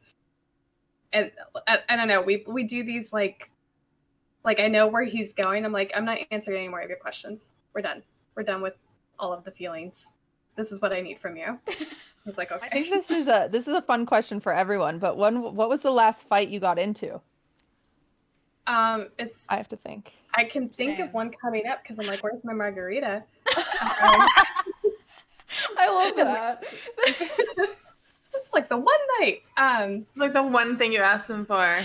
Yeah, our last fight.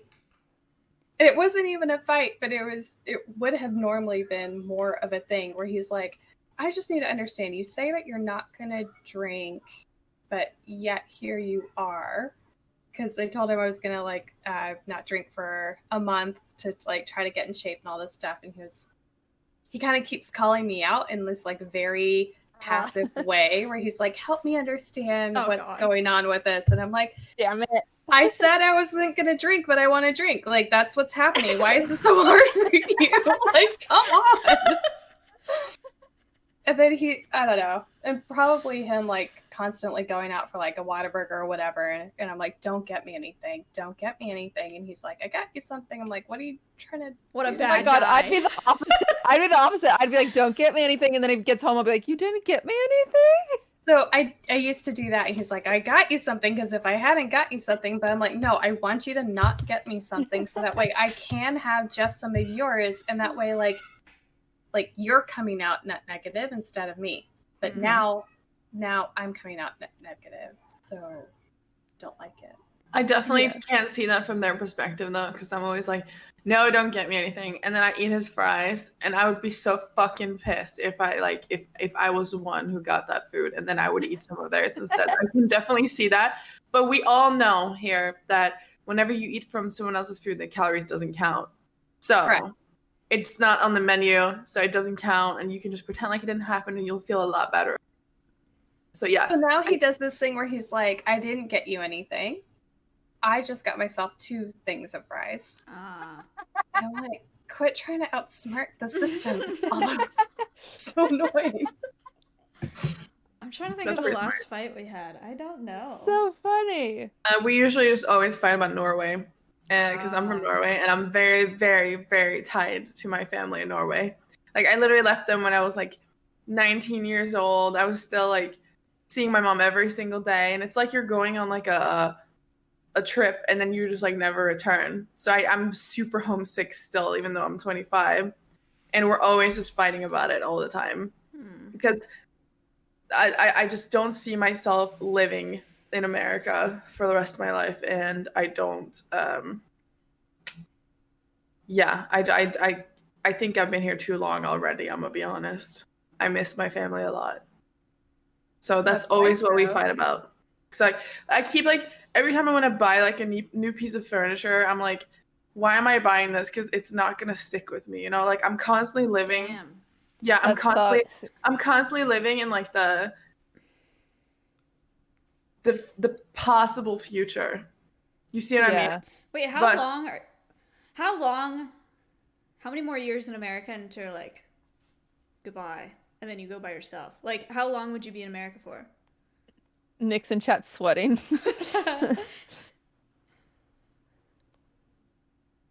Did she say something? Are you muted? Us, Oh. we'll see. Oh. Oh, okay, we I didn't said hear we'll you. see. We'll see, she says. Damn. Wait, that like he wouldn't come with you, or like y'all wouldn't long distance? He's very or... selfish. He's very selfish. He really like just likes his Whataburger, and he has a 640 horsepower car, and if he could not have that in Norway. You know what I mean? God, here we go. It's like it would cost 3 times as much. I feel the anger. Too poor to have a nice car in EU, Nick. In your face. I think no, I remember the last fight we had. We were okay, so Matt and our schedules are shit. Well, my schedule is pretty normal. I go to bed at like 11 to maybe 1 a.m. and then I wake up at like 8 to 8:30. And then Matt goes to bed at like 5:30 a.m. or 6, and then he wakes up at like 2 or 3. So, and then he goes live at I don't know, 4 or 5 or something. So there's not much time where he's either not streaming when we're both awake and not streaming, because he's either streaming or sleeping, and then I'm sleeping like when he's awake. Anyway, so we tried to schedule a date night once a week so that we could spend time together, because when we don't, it just builds up, you know, like I just start resenting him because I don't spend That's enough really time smart. with him. I do the same thing. Right. But I so forget to schedule the week. Yeah. So Just stream together, we've scheduled forehead. it. We've scheduled it. See, there you go, Melina. I put it in my calendar, which he doesn't give a shit about my calendar. I write shit about my calendar. And so I put it in my calendar, and the first time we tried to do it, he was on the phone with tips out for 5 hours on Discord, so we didn't do it. And then the next week, S-Fan came over and talked about WoW for 5 hours, so we didn't do it. I was pissed. Fucking. As in, yeah. didn't do date night or didn't bang. Like I don't know what you're talking about. No, we didn't even hang out. By the time he was done talking to Tips or S-Fan, I was asleep. And then we did the whole thing again. He came to bed at 5:30, woke up, streamed. Yeah. So he had a date night with S-Fend, and you Yes. went to bed. Yeah, I get really pissy about stuff like that too, though, because I'll does a similar thing where like we're supposed to, whenever like date night is not respected, I get very irritated, because it's also like if you would have just told me, I would have done something fun. But like, Yeah. don't Right. make me wait for you. Yeah, I schedule it in, you know? Yeah. That's also one thing I just fucking hate, when people lay plans for you and don't tell you about it. Like, me and Maya are #1 victims of this. Like, there will be OTK events and they won't tell us about it, right? But I have made other plans that day, which means I have to cancel on my plans always, and they don't tell us before the day of or the day before that is supposed to happen. And Maya also has like a super full schedule at all times. Like, it's just fucking disrespectful to lay plans for you, and then they get upset if you don't come, like you have some type of obligation to be there. It is infuriating and disrespectful. Kruthi, are you familiar with OTK? Yeah, okay. So exactly what Melina's talking about. I twice have found out that I'm involved in an OTK event by seeing the Twitter graphic posted saying like the event is in 2 hours, you know, or it's tomorrow, you know. Like, that's how I found out that I was supposed to be there. Like, no one told me.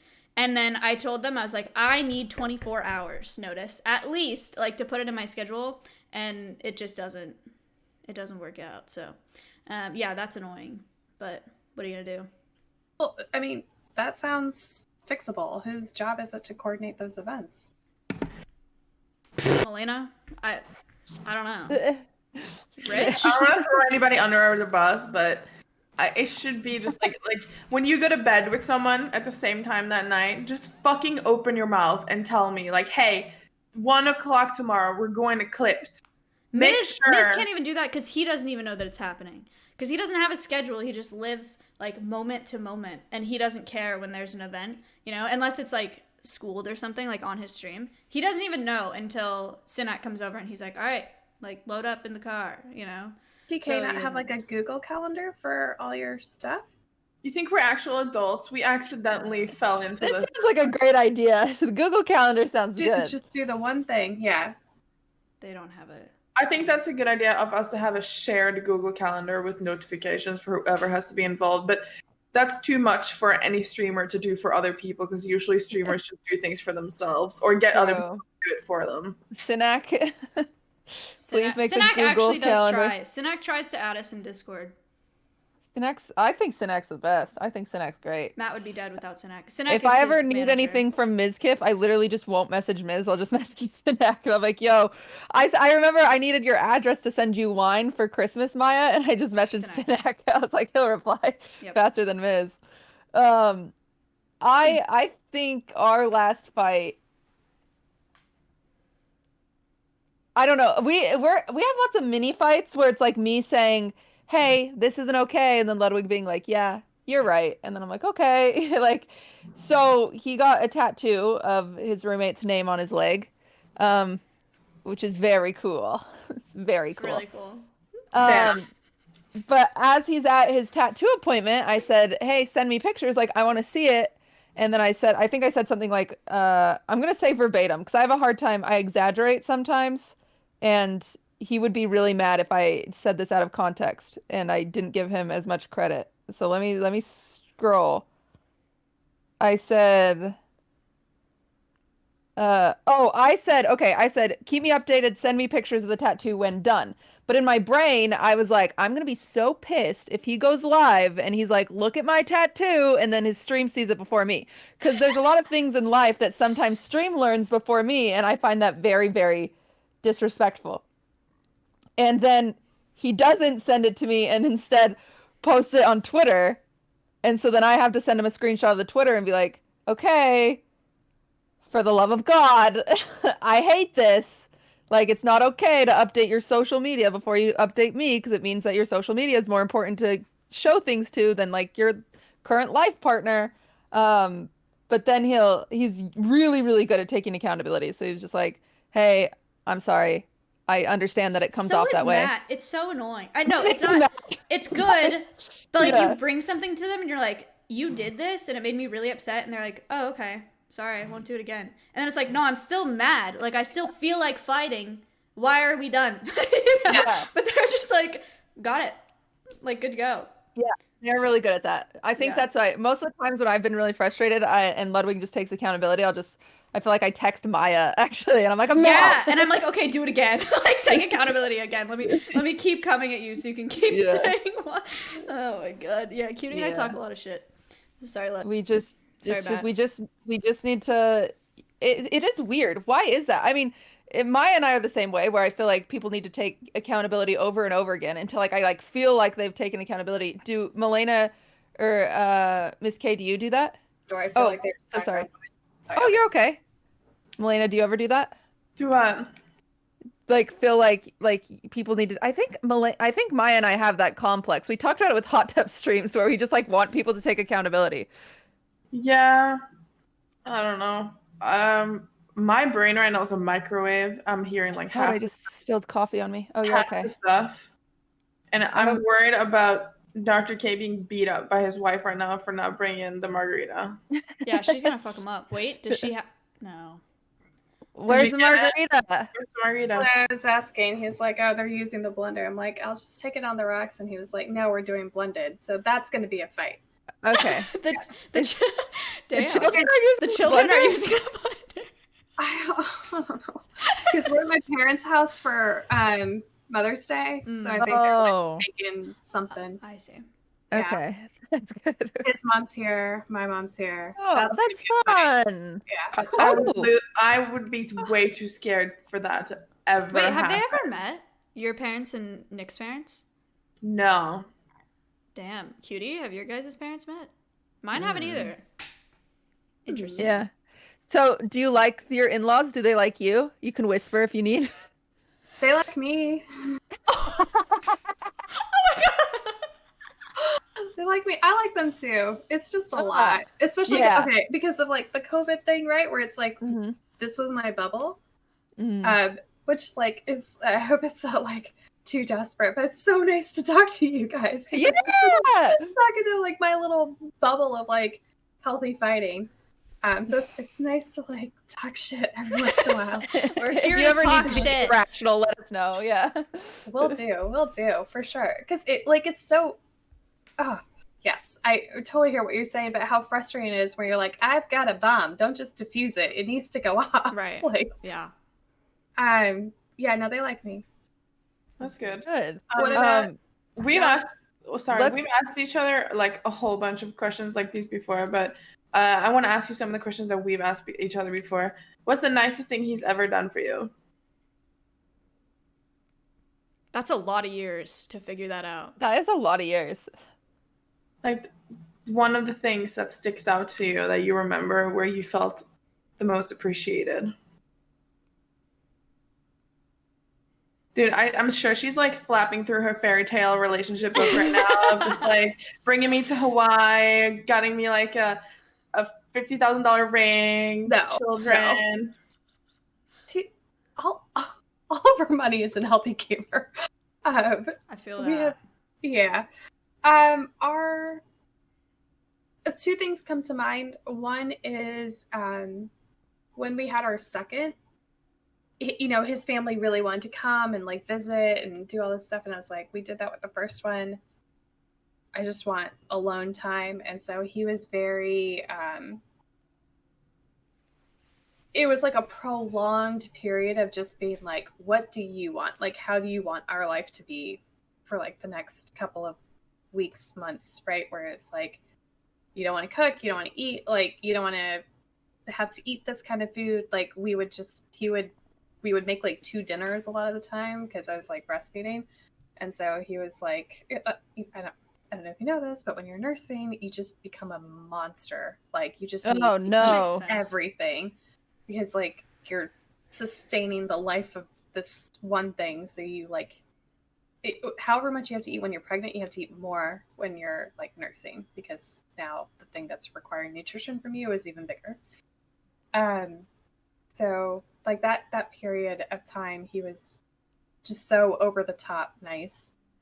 And then the second one was we went to Cabo, and our last night there, he was like, look, you have got to go by yourself. I'll like keep the kids. You just need to go to this bar, have this drink, sit in this spot, and like just enjoy being here. And he was like, and don't take your phone.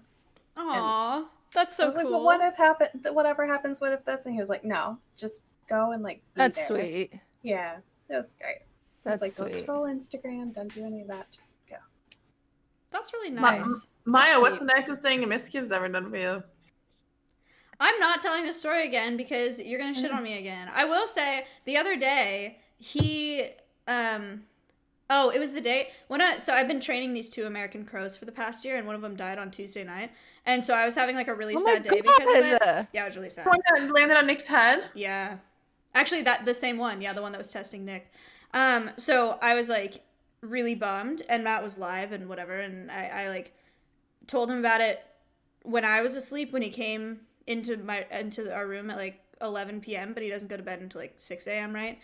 So between that time, he went and bought me ice cream, and he sent me this nice text, and he was like, I know you've had a hard day, but there's ice cream in the freezer for breakfast. Oh my And I was like, let's go. Miss Kim surprises me. Yeah, it was very nice. Sweet. Yeah. That was the most recent one anyway. And yes, one time he fed me cake in the bathtub. You did feed her cake in the bathroom. Bath treats are very special. See, she Special. gets it. Thank Totally. you. I don't think if I'm in the bathtub, I literally won't let Ludwig in the bathroom. Just like, it's just like so much, you know? It's a lot. Just so naked. Ludwig brought Cutie. He literally made it snow for her once. For Christmas, yeah. He bought snow in California and had it set up outside. Because I'm from a very snowy place, and I'm like Milena, where I get very resentful that I'm not home.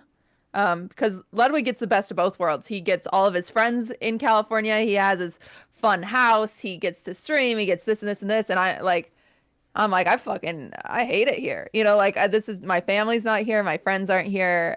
It's only sunny. And I know lots of people like the sun, but I would like some snow. I would like some rain. I would like some wind, but no. And so he was very nice for Christmas. He got me snow. It's very sweet. That's really sweet. Moving into somebody else's world is very difficult. Yeah. I've never had to do that before, and so I really liked moving to Texas. I've not really been homesick for California. That's because they're both the same, aren't they? They're both hot. I guess Texas has more weather than California. Yeah. I don't know. Like, maybe you I'm have also a friends little here? just like Kekona. I Yeah, did you move have here friends to there. a lot of friends. Yeah. Yeah. Matt's friends that are here. And I've made some animal friends of my own that aren't You've made lots streamers. of friends, actually. Doing my best. I want to you're make doing more, great. but COVID. I want to join those hiking groups. And I have this is so stupid. I have a paleontology conversation group that I want to join, which is so weird, but I think it'd be really fun. What does that mean? We go to talk about dinosaurs and digging up things. Cool, whatever. And then I joined a mushroom identification group, so I have friends there. Anyway. You have so many hobbies. Yeah, I'm really bad You're at good at mushroom ID, that. though. Are you interesting of your friends in those circles? Do what? But I imagine when you go into the paleontology group, you're like the very cool one. No, I haven't gone because of COVID. And they do a bunch of like cocktail nights on Zoom, but I don't know any of them, and so I don't want to just join a Zoom call with all these like nerd friends that are already friends with a cocktail that I made. It just seems so awkward. So I'm waiting. What? You said a nice thing, so now you can say a mean thing. What's your biggest pet peeve? Of your husband specifically. Of my husband. Just before Nick chews with his mouth open and like he just doesn't fucking close it. Like stop breathing my air like while you're eating that loud. It's just inhaling half the room while he's eating. It's disrespectful as fuck to my ears who has to suffocate through it. Okay, sorry. I had to get that out. Well, so that makes me think of I don't know why he used to do this, but he used to floss, like not in the bathroom, but like he would like be flossing like while watching like whatever on the computer. I'm like, why would you floss anywhere that is not like someone is disinfected all the time? And it was just like mind-boggling to me. And then I would tell him like nicely, like, hey, maybe you should floss in the bathroom. He's like, maybe. I don't know. This idea that like, So yeah, he has to tell you. I just thought it was so gross. that's so funny. Wait, why? Is it because when he floss, he like flicks whatever comes out of his teeth out? Not on purpose, but like, first of all, of course he flosses, and like I think it's just annoying because like I cannot get into flossing, so I'm like a little annoyed in that way. Where it's like, of course You're jealous. You're like, of it's course not you for have me. this healthy habit. Yeah. You're showing up in your room Just where so you're fucking perfect. Yeah. Yeah. Like, stop fucking flaunting it in front of me. Yeah, because he's like, oh, I found a way to make flossing like fun, and then he like, you know, has all the audio. I don't know. He's just so. He has like all these healthy habits, you know, just like Perfectionist. kind of too perfect. Yeah. Yeah, I he's like believe trying it. too hard. Yeah. Yeah, fuck that guy for being perfect. I agree. It's He has his very shit together. irritating. It's really annoying. Yeah, it's like I would like to floss, but like I don't get to floss because I'm doing all these things. I don't know. That's so funny. My I like that one. pet peeve is his sleep schedule. Actually, the fact that he's incapable of setting an alarm. Like, I like how these have changed throughout the month. Like Crazy. this I was is a new one. Dude, I was over there for wife swap, and I woke him up like 30 minutes too early. He started attacking everyone around him. Yeah, and then he just gets like upset for the rest of the day because he's like, I got up early and it's fucking. He Day gets is up ruined. at 1:30 in the afternoon. He's like, woke up early. My day's ruined. Yeah, I'm so tired all day. Dumb. Yeah. Baby. Stupid. I always said Ludwig leaves his clothes everywhere, but I think the new recent one is he literally never flushes the toilet. That's bad. That's annoying. I don't know what's going on lately, but there's just always pee in the toilet. Is he just used to like automatic toilets or something? No, I think he's just decided it's not worth his time or something. Ew. I don't know, but I guess it's good for the planet. Matt pees outside a lot. But Like off the porch or like just like when he gets home sometimes if we drive somewhere, he'll just pee in the front yard. Like when we're at the house, like just walk inside and go pee. I don't understand that. I don't like it. I've done that while drunk before. I peed on someone's lawn because I literally couldn't make it into their house. I feel like everybody's done that. Too. I peed But like in for the not bush. not a good reason. He's just like wants to pee outside instead of peeing inside. Like when he streams, anytime he leaves stream to pee, he just gets up and goes in the backyard and pees and then comes back. He never goes to the bathroom. Y'all have that, right? We have what? Y'all have roommates, right? Mm-hmm. Everybody's okay with this? Oh my god. Okay. They're all Yeah, everyone's they're all she lives with all children, I think. I want to talk about this so bad, but it's a secret. It's not a secret, but somebody had an accident outside the other day and it was not pee, and I'm going to leave it at that. An accident? It wasn't an accident. I'm going to go get the wine now. Okay. Well, so you're not trying to drink anymore, but tell us actually, Milena, why don't you warm her up by telling her your fun drunkest you've ever been story, and then The truth is, I don't remember my fun ever drunkest story because that's how fucked up I get. I don't have like it's very rarely that I throw up from drinking, and if I do, it's usually me waking up after I've passed out. But I can hold my liquor really well usually. So I will drink and drink and drink, and once I first start drinking, there's no stopping, and then I don't remember. But my most ever fun story drinking that I looked at our security cameras. We had a streamer party during DreamHack 2017, 18 in Austin, and Chance lived in downtown at the time. And we had some really cool streamer people at our house, and I wasn't a streamer or anything at the time. I was just Soda Poppins, weird, overweight roommate behind the scenes that was doing his YouTube videos, Nick's girlfriend. I was like basically living with him just because I was Nick's girlfriend. And in the backyard, we had this little blow-up kid pool. It was like 5 feet by 5 feet, 2 feet above the ground. It was full of water, but it had been sitting there for over a month, and the dogs had been peeing in it. And Chance just stood in the pool and at like 11 p.m. to like cool down his feet. It was really hot outside, but me, for some reason, thought it would be a really, really good idea to go full sprint face first into the pool In front of Shroud? in white leggings. And our guests was like the most popular streamers at the time on Twitch, like Shroud, Summit, Greek. Like there was staff there, and I was floating around there, 260 pounds, floating around in a kid pool in white leggings. And I got out, barely got up the stairs, and then I started vomiting up whole bits of sushi. Because when you're 260 pounds, you don't chew your fucking food. You know what I mean?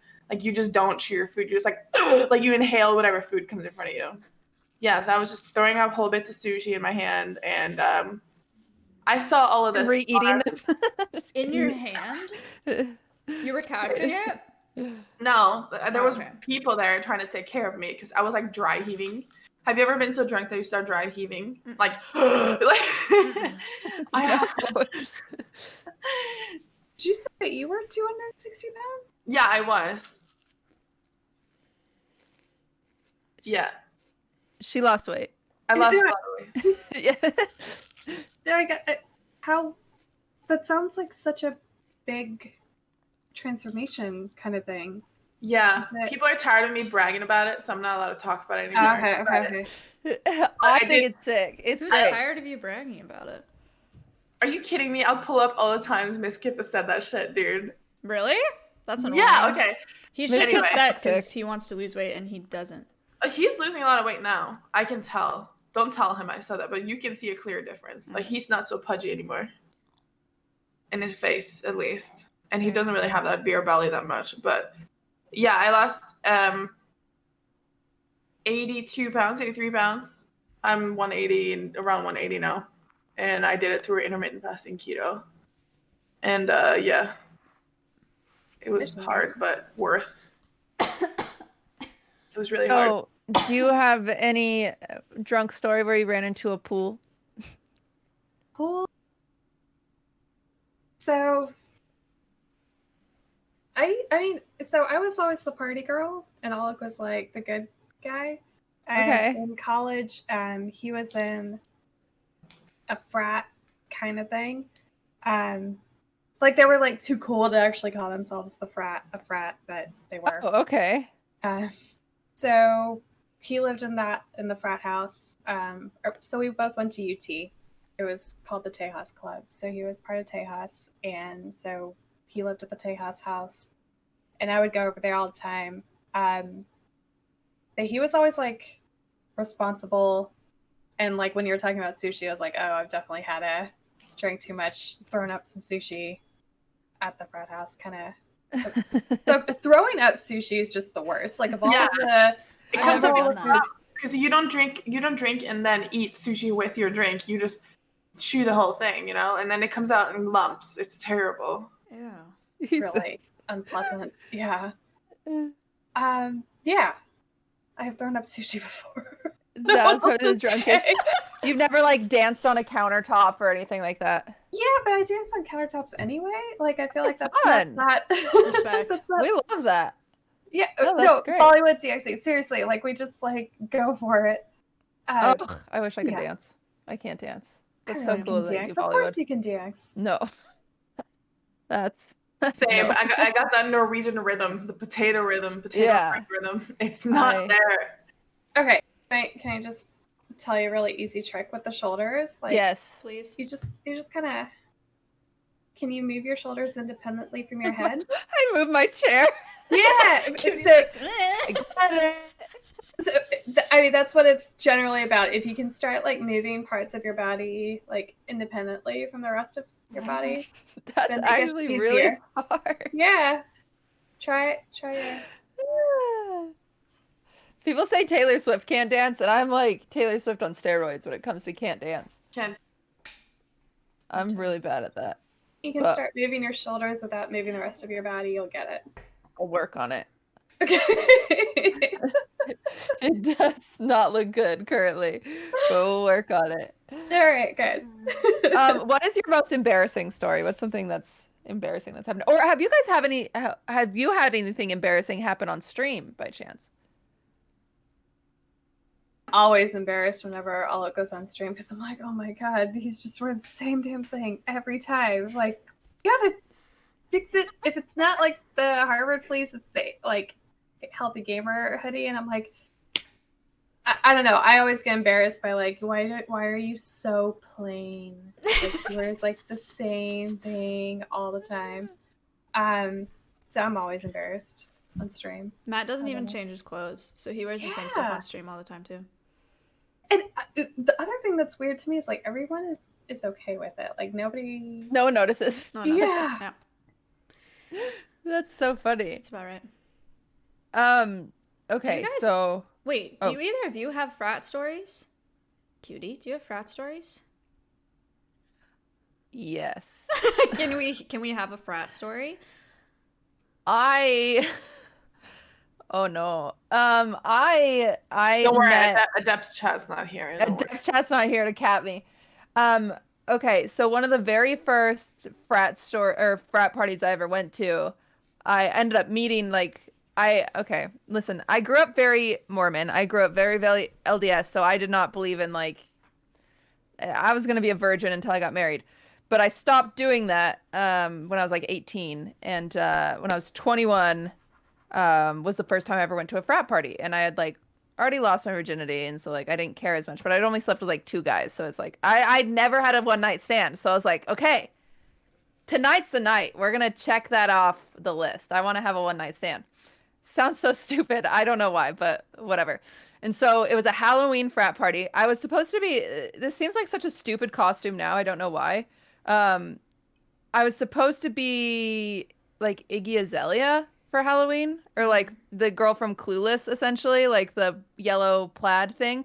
But my costume didn't come in time. So instead, I was a Playboy bunny. And I went to Very a frat... natural plan B. Of course, Yeah. you know, it's a good backup. So I went to a frat party, and one of my guy friends was there, and and I was like, okay, well, he's my backup. He's my backup. Because him and I have, like, it's so weird. Him and I had, like, this flirty thing through high school. And then we were, like, friends. And he got a girlfriend. Then I got a girlfriend. And then we'd be, like, flirty and, like, hold hands and stuff like that. And we had just never slept with each other. So I was like, oh, that could be my one-night stand. And I was, like, trying to count that as my one-night stand. So it was kind of, like, going into it. He would, like, walk past me at the party. And he's like, oh, you're coming home with me, right? And I was like, yeah, like, you know, like, we had this, like, planned one-night stand thing. I don't know. It was super stupid. Anyway, then I noticed this boy that was like very hot, and I was super into him. And so I did the hover technique, which if no one knows what the hover technique is, and men, you should learn this because it's, you know, I think most women know it, but I was just in the area. So I wasn't like close to, but if he was in the kitchen having drinks, I was in the other side of the kitchen talking to someone. And then if he went outside, I was also outside. So you're stalking him. Oh. No, Maya. Yeah. No, I got you. You're just always in his field of vision kind of thing. Always in his field of vision. And so then we're both in the basement, and this girl walks down the stairs and she just face plants. And I'm like, oh my God. So I go to help the girl, and he also comes to help the girl. Let's go. And I was like, there's my in, you know? And so we both help her up, blah, blah, and I start talking to him, and I'm like, oh, yeah, it's, like, really hot down here. And he's like, do you want to go outside? And I was like, yeah. And so, like, me and this guy, we go outside, and we're sitting.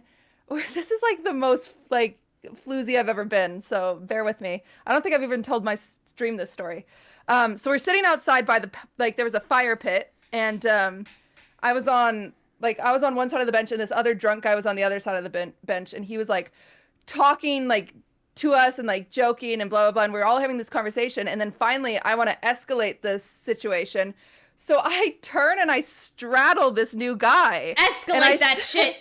Let's go. I said, I don't want to look at that guy anymore. And he goes, oh, okay. And I said, can I sit here? And he was like, yeah. Oh my God. And so then I don't know what happens. We start kissing and whatever, so we're like publicly making out. And then the guy I was supposed to go home with comes outside. He goes, yo, Blair, do you need a ride home? Oh, and no. And I go, I think I'm good. And he goes, you're sure you don't need a ride home with me? And I was like, no, I'm fine. Damn. He probably cried. Yeah, and so then he left, and then I went home to have a one night stand, or this guy invited me back to his place.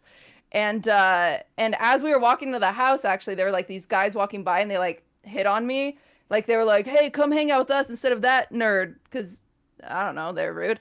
And then I was like, so no, weird. I know. I was like, no, it's okay. Like, thanks. Have a good night. Like I was actually very friendly to them. We went inside, and then they threw a brick through the window. Men it was are so crazy. weird. I think you've said that before to me. Yeah. I remember vaguely that you've mentioned this before. And then we tried to have sex, but he was too drunk. So I didn't even get a one night stand out of it. Damn. It's okay.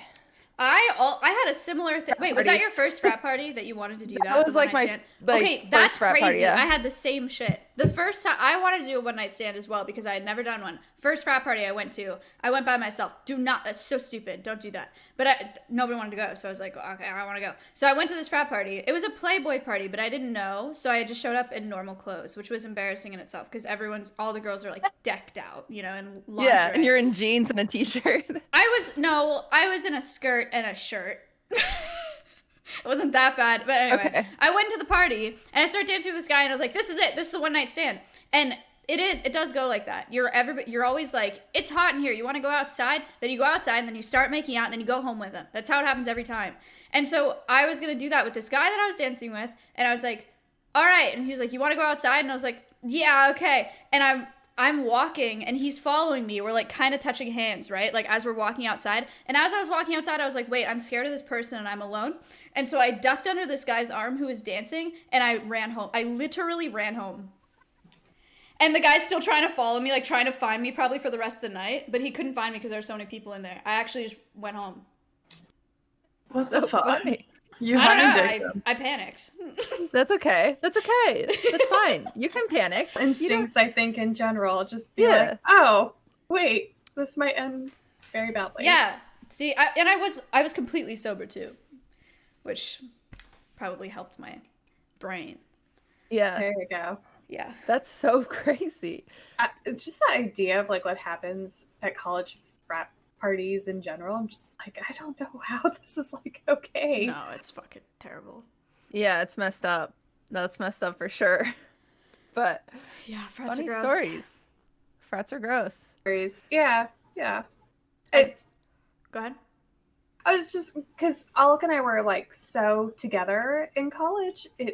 We had like such a different experience of frat parties where like we were kind of, especially because he lived like at the house, so we got to kind of like go up to the third floor and like we were on the balcony, and so it was like almost like, I don't know, we weren't really at the party, we were like watching the party, but we had like access to all the like goodies and whatever, like all the drinks and all the food and all. Yeah, that makes So- it nice. Yeah, so it was always fun for us, but not fun for. I'm gonna ask another personal raunchy question. Do you? Maya always gets so nervous before I say these. Is he the only person you've ever slept with? Oh, Does he know that? he does. I would hope so. Yeah. That Like, would no. be- Okay, But I was just we got curious because you've been together when together I for was- so long. Yeah, we've been together forever. So we got together when I was 18. So I feel like all this stuff that happened before that was like amateur hour. Test Yeah. run, trial and error. Yeah. Oh my God! So you got married at 25? Yes. Oh Damn. shit! And so now when I see people that are getting married, like, you know, before 30, I'm like, what are you doing? Really? Babies. Okay, You have good. no I idea feel what to better. do. Yeah, no, in a lot of, because we were together again for like 7 years, right? And like when people are like, oh my God, we were together for so long, it's like, yeah, because we got together really young, and I don't think it would have been appropriate to get married before that. That makes sense. Since I was raised Mormon, I feel like I'm have constantly a sunburn. behind because I didn't get married when I was 18, you know? So it feels good to hear a normal perspective to be like, oh, you're fine. Yeah, no, because I think you have to know who you are and what you're about, and like the other person needs that too. 15 minutes. Why? Margarita now. Feels so shitty. No, Milena. We can. What? How long? Can you please? Do we have just- another hour? What are we? What's the plan? We have another 30 minutes. 30 minutes. Milena, you can Yeah. do it. I can make it for 30 minutes. Just go get it. Take it out. Okay. If it makes you feel better, my roommates drank my wine, so I don't even have alcohol. Melena's not drinking because she's dying, and Cutie's not They drinking. did. Actually, she I doesn't have have an I excuse. have Kahlua in my coffee. Oh, what? Okay, never mind. Cutie's fun. I'm fun. Y'all are all fun, but Oh, you're sweet. I'm glad you're extra fun. Have you made any friends on Twitch yet? Oh, I don't. I've met a lot of people that I really like, and I know Alec has kind of like he's definitely made some friends. I'm just not on Twitch, Yeah. really. But I've made some like pretty good friends with people at Twitch because we work like with the creator program and Ooh. stuff like that. That's handy. Yeah, so that's been really nice. There's some good people over there. And like speaking of cancel culture, I just wanted to I don't know, I'm probably gonna get dragged for this, but like so DJ Wheat has become a good friend. Oh, Okay. Oh, damn. And he was the one that actually helped the creator coaching program come to be. And so it's like when, speaking of cancel culture, like seeing him kind of get dragged for some of the stuff that's like not his fault, when I have only ever known him to be like, basically like, fuck Twitch. I don't care what it takes, but like, I'm going to speak up for creators and I'm going to stand up for them and I'm going to do what I think the right thing is. And I will just make this happen at Twitch. That's like the person that I've always known.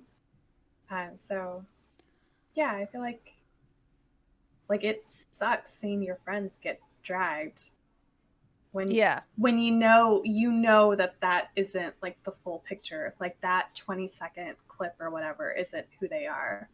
So yeah, I think I will say we've talked about our opinions on things here, that some of the things that DJ we addressed, which I think what I have learned, because I am not someone to sit idly by, and so after that show where he was very much so like, you're a meddler, you really are. You're like me. You bet your head into everything where people don't ask for it, and it's probably so annoying for them to deal with. Yeah. Both of us. He had some awful responses, as in like, just click not interested, forehead. Just don't watch, forehead. I made sure to go out of my way, and I sent him a message, and I said, hey, as a woman on Twitch that does not want to be sexualized, how fucking dare you, Twitch? Because you're just sitting there and letting it happen, and that's not okay. It's not okay. And this is what it means. It means I am being sexually harassed every goddamn night because I stream at 3 a.m. and I'm surrounded by sexually suggestive streamers, and it's not fucking okay for this to be going on and you guys just sitting idly by. And I will say, what I have learned from this conversation that I had with DJ Wait, I believe. Talked to him? Yeah, I sent him a DM. And he I responded. told you. Yeah, he responded. I have learned that, just as anyone would, I believe he was doing his job by answering how corporate wanted him to answer. I do not think he was being the person that he is or saying the beliefs that he actually represents. And so I think everyone should realize that it's hard. It's hard to do that, though, to go live and be like, oh, I'm live and I'm going to be the person talking to you guys. I would. And then have to answer behind a corporate facade. You could not pay me to be in the position he was in that day. And that's what he had to much. do.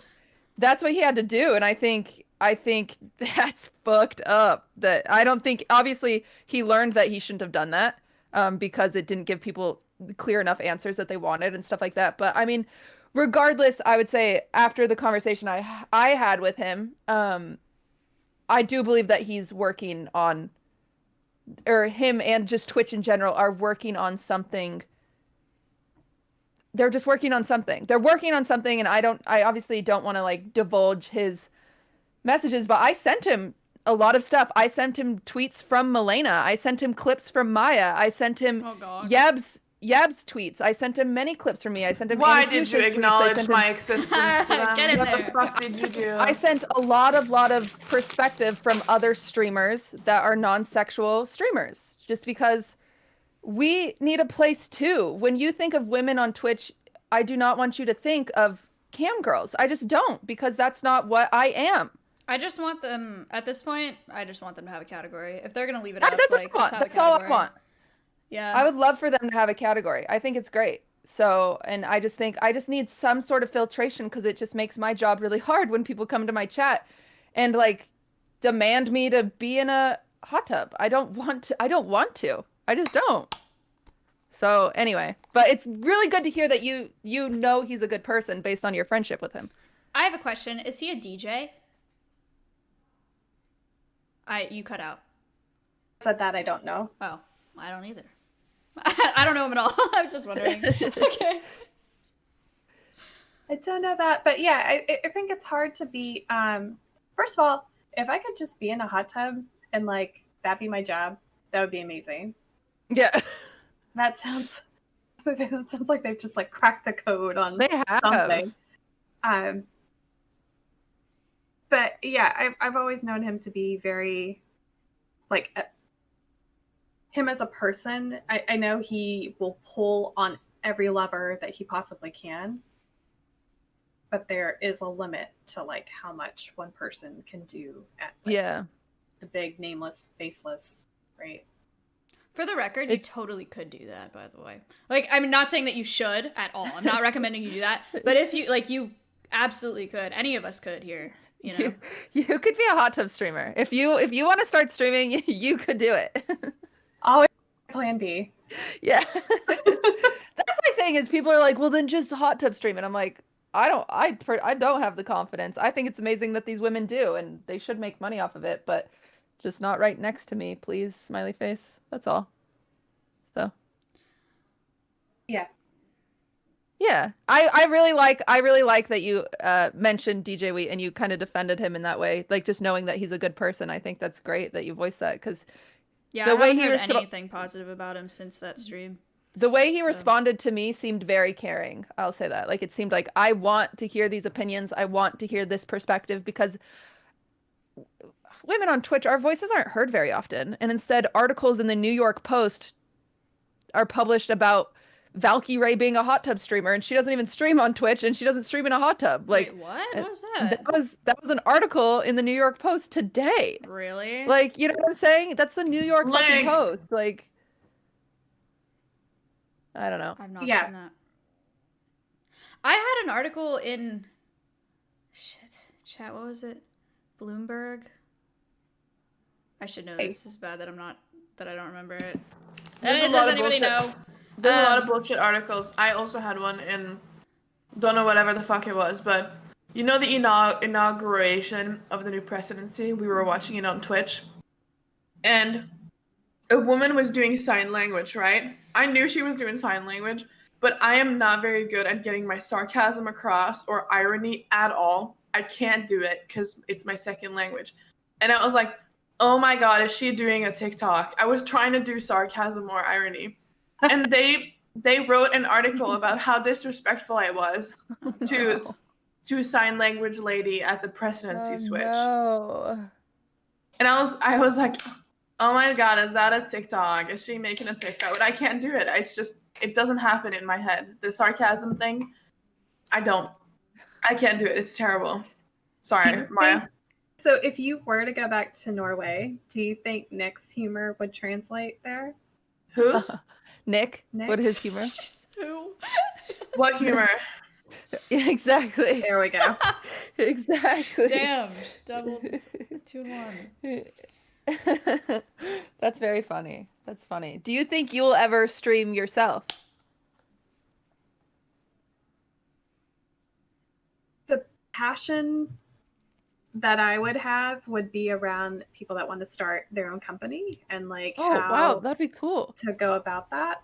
Especially like if you're trying to raise capital, if you're trying to like, I don't like just kind of everything that goes into like building a real company of like an operation. Like you got to hire 20 people, like really scale internationally, like those kinds of things.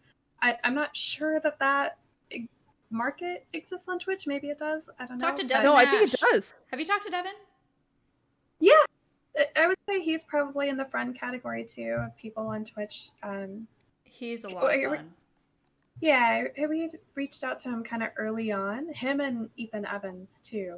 Like, oh just my God, with, like, he's wonderful.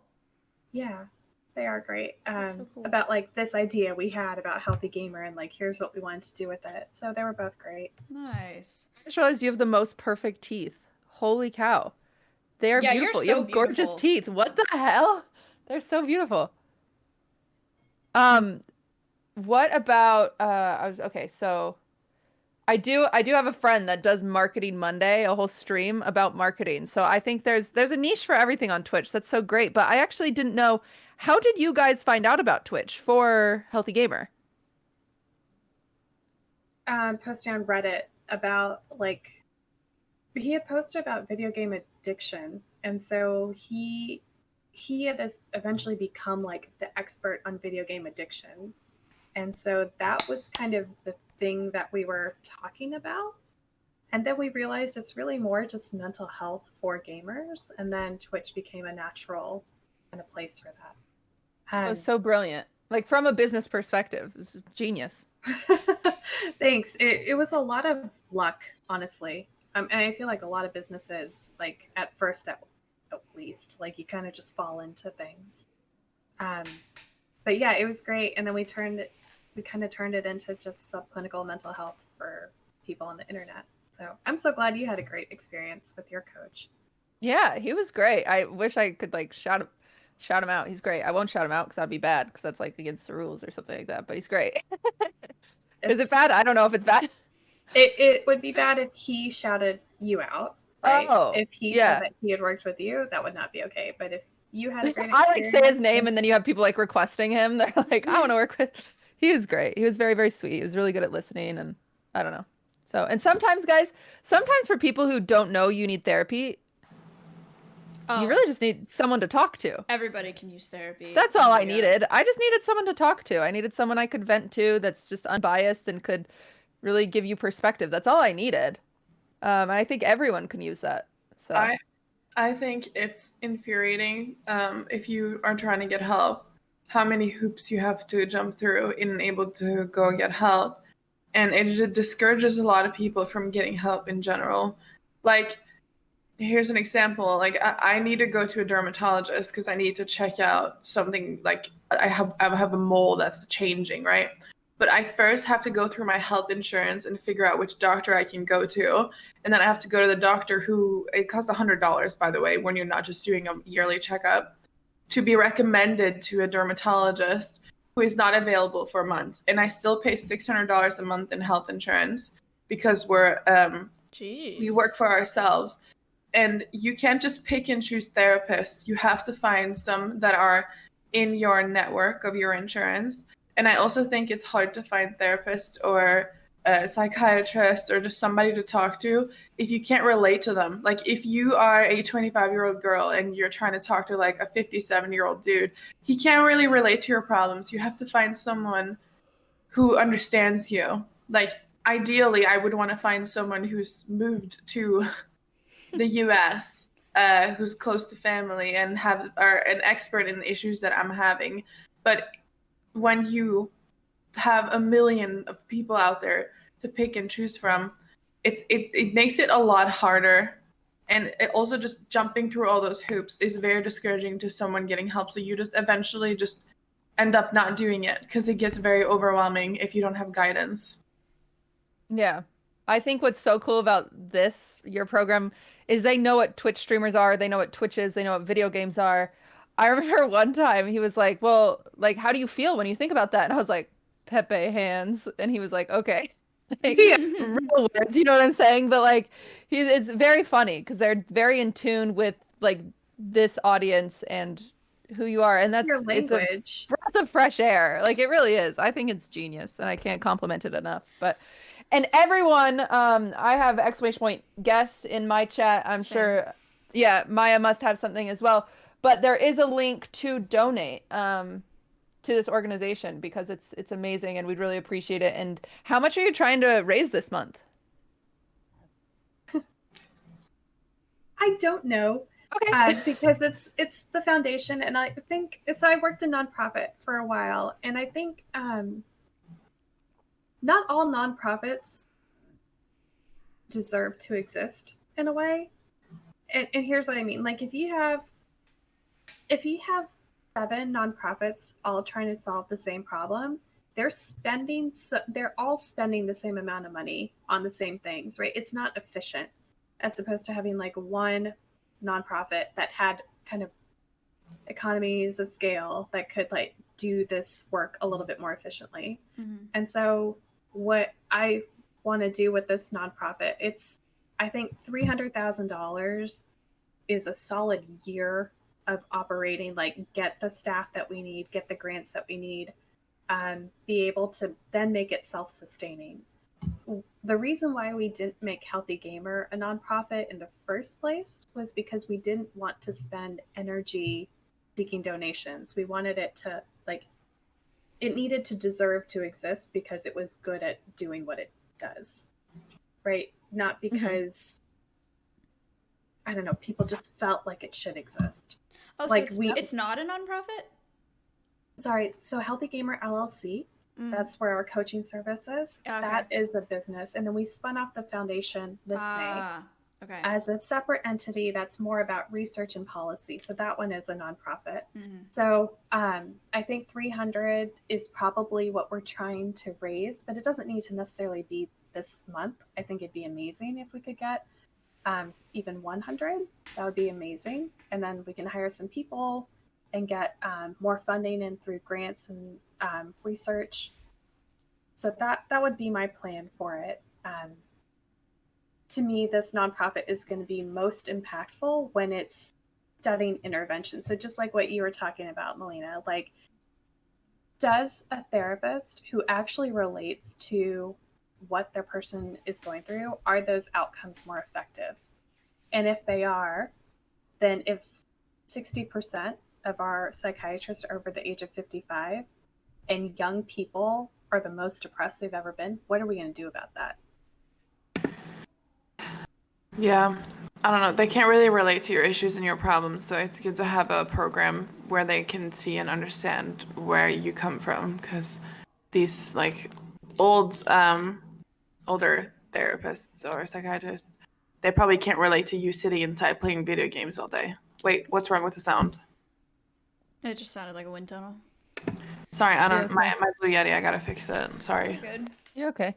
No, But- that's really important. Something that people don't think a lot about with therapy. I think one of the reasons that I haven't gotten another therapist in Texas is because the idea of explaining my job as a streamer and like the dynamics and the dynamics of the streamer bubble, because it's just so not normal.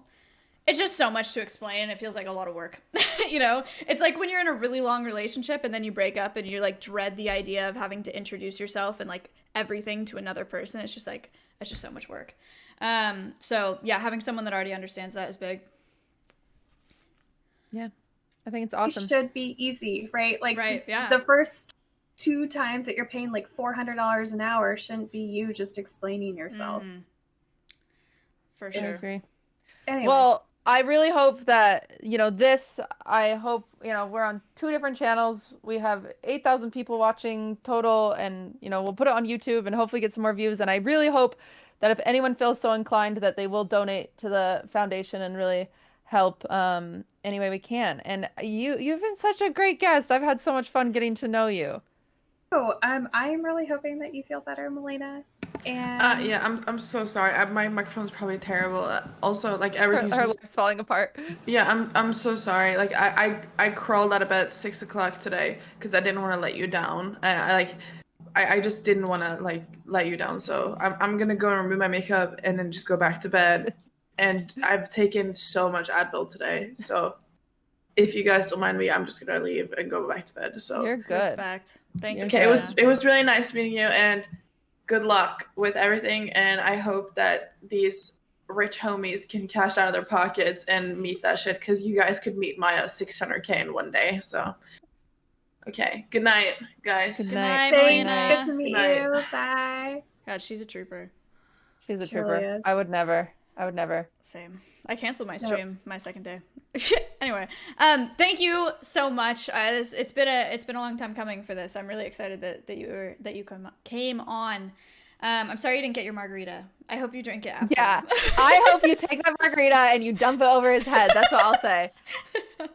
Try to remember this fight, so next time we meet, I can tell you all the gory details. Yes. Can't And wait. if you ever need anyone to vent to, I promise Maya and I both have open ears. So if you We need have to this be group DM irrational, now. You can just message the group DM and be like, "You won't believe."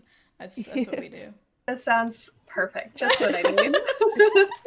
Thank you guys so much. It was great yes, to meet thank you you. both. Thank you. So nice to meet you. All right, Bye. bye guys. Bye, guys.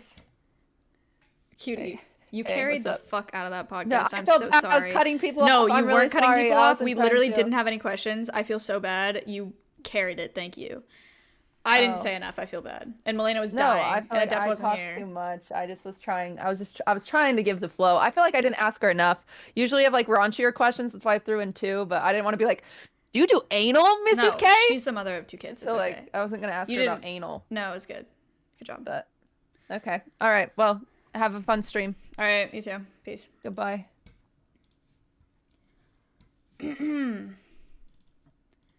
Thank God for Cutie Cinderella. Yeah. If she wasn't there, that podcast would have been really quiet and awkward. She does a really good job with that. That was good. I mean, Melena's sick, and I've had a lot going on. I had a long week. I did not take as much time to prepare for that as I should have, and I feel kind of bad, but I think it was fine. It wasn't like bad, you know. It just could have been better. So I'm sorry if that disappointed you at all. Also, missing one of the girls is a big hit, so that's tough. Also, I kept getting more red.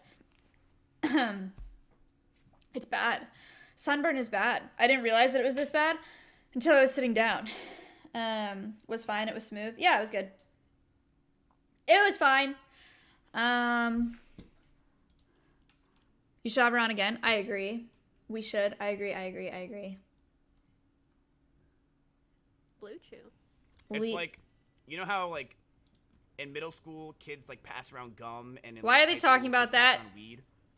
In the 55 plus community, people pass around Blue Chew. Thank you, Zach, for the Twitch Prime. Do I have it?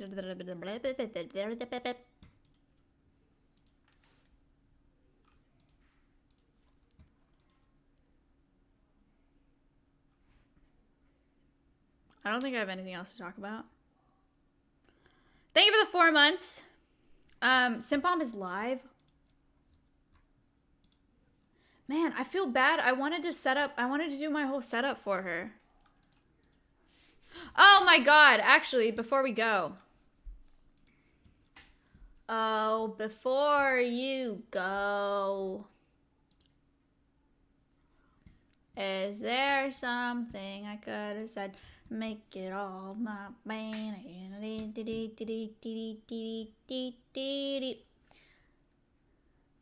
PlayStation Plus.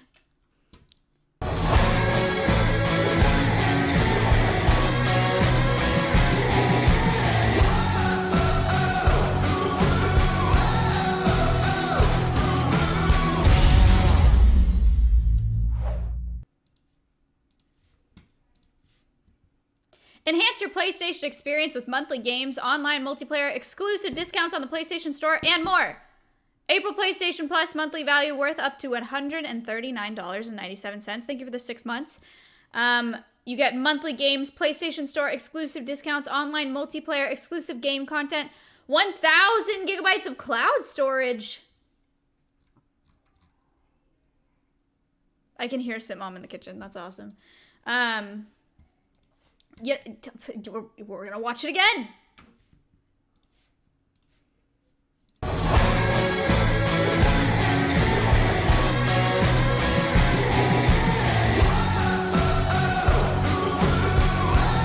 Louder!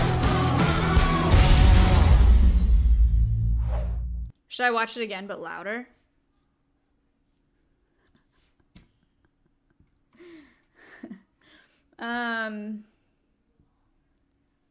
What else can I tell you guys about this? Members can enjoy extra savings on top of regular PS Store promotional prices, early access to demos, beta trials, pre-orders, and other exclusive rewards and offers reserved for the PlayStation Plus family. PlayStation Plus. The first bounty that we've done in a very long time. Thank you, PlayStation. Good stuff. Good stuff. Trailer bounty. All right. That is it for that. Let's find out. It is... I needed... What are we at? 3,000... I needed 8, but thank you for being here.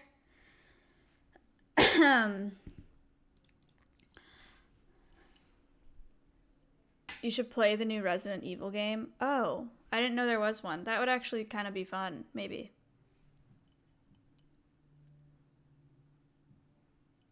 Thank you for the 5 months. The only reason I don't want to do that is because I'm pretty sure the last time I played a scary game, I quit because of the mechanics. Like, I couldn't... It wasn't even because I was scared. It's because like I couldn't figure out like a puzzle or something. I couldn't figure out where to go. So I just stopped playing. Outlast? Yeah, I don't want to do that again.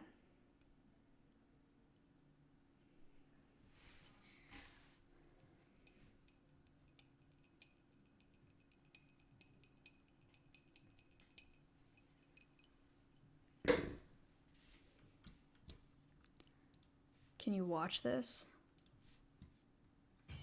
From downtown.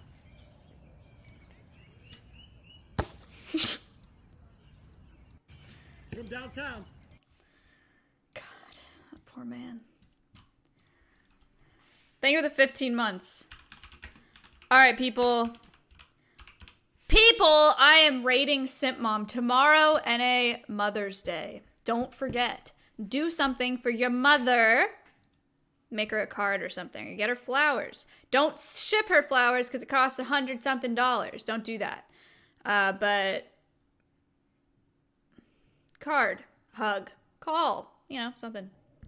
I will see. What day is it? Saturday, Sunday, and Monday. I'll see you on Monday. I'm gonna ask Simp Mom if she'll come on Cringe in the Kitchen on Monday with me and Slick. Will you like teach us how to make something? I don't know. And then I'll be live some other time. I don't know, Wednesday. Something. Thank you for the 3 months. I don't know. I have other updates, but I just don't have them in my brain right now. I don't know if I want to sleep or just get hammered. I really can't figure it out. You always look like you're about to cry. Yeah. 2-hour streams. Man, I realize that I have not been streaming enough. Yeah, this week's been a lot. This week's been rough. I need to stream more. I understand.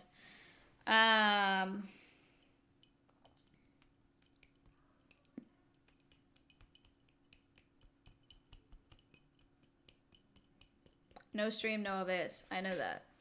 I know! The never-ending cycle? Wait, what's the cycle? God, I feel like I have so much more to say to you guys and I'm just forgetting it. It's stressing me out. I don't want to go offline because I don't want to realize after I went offline that I had forgotten something.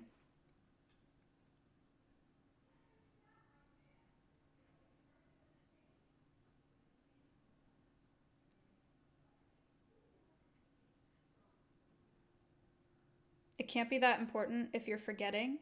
Man, one time I left my truck parked at a 45-minute meter for 48 hours. It can be important.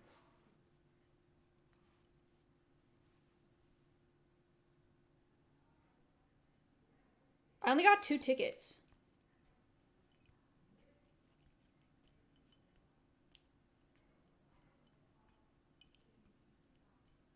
In fairness, it was after a very, very intense and severe EMDR session.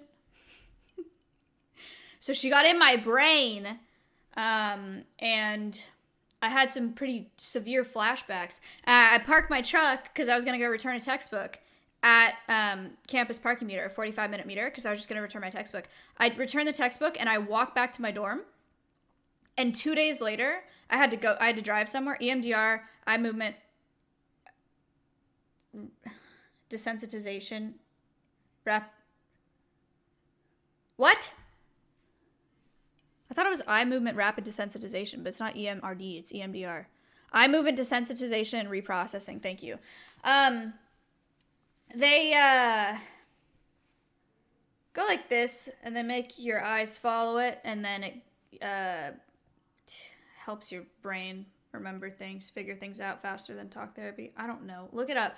I did it for a long time. I should know more about it, but it's been a while. Anyway, I did that, and it made me feel weird, and I had a bunch of flashbacks, and then I walked back to my dorm not knowing. 2 days later, I had to take my truck somewhere. I go to the parking garage where I normally park my truck, and it's just not there. And I was like, oh my God, someone stole my truck. And then I just remembered that I parked it at the meter, and I was like, damn, that's crazy. All right, we're rating Simp Mom. I will see you guys again on Monday. If I don't see you sooner, I'm sure I won't see you sooner, unless I stream on Mother's Day, which I might. I don't know. Tomorrow night, People Candle. I don't know. I feel like I have a bunch of things to talk about, and I really just can't remember them right now. I think that I'm gonna go drink alcohol, and play with the puppy, and then go to bed. That's the plan. Wait! I got crazy slicked at work today. I forgot to tell you that. Today, I was at work, and Alex came up to me. He shows me a video of a hawk asking me to ID it. He's a staff member now, right? Alex. I've told you guys about him before. He's a staff member. He came up with a video of a hawk, and he was like, can you ID this bird for me? And I was like, yeah. And I was looking at it, and I was like, it's just a red tail, Alex. Like, I thought that he knew. I was like, it's a red tail. And then it goes, yeah, Slick pops up, and I was like, you made that for this? And he said, yeah. Okay, good night. See you, I'll see you tomorrow night or Monday. Peace. Go say hi to Sim Mom.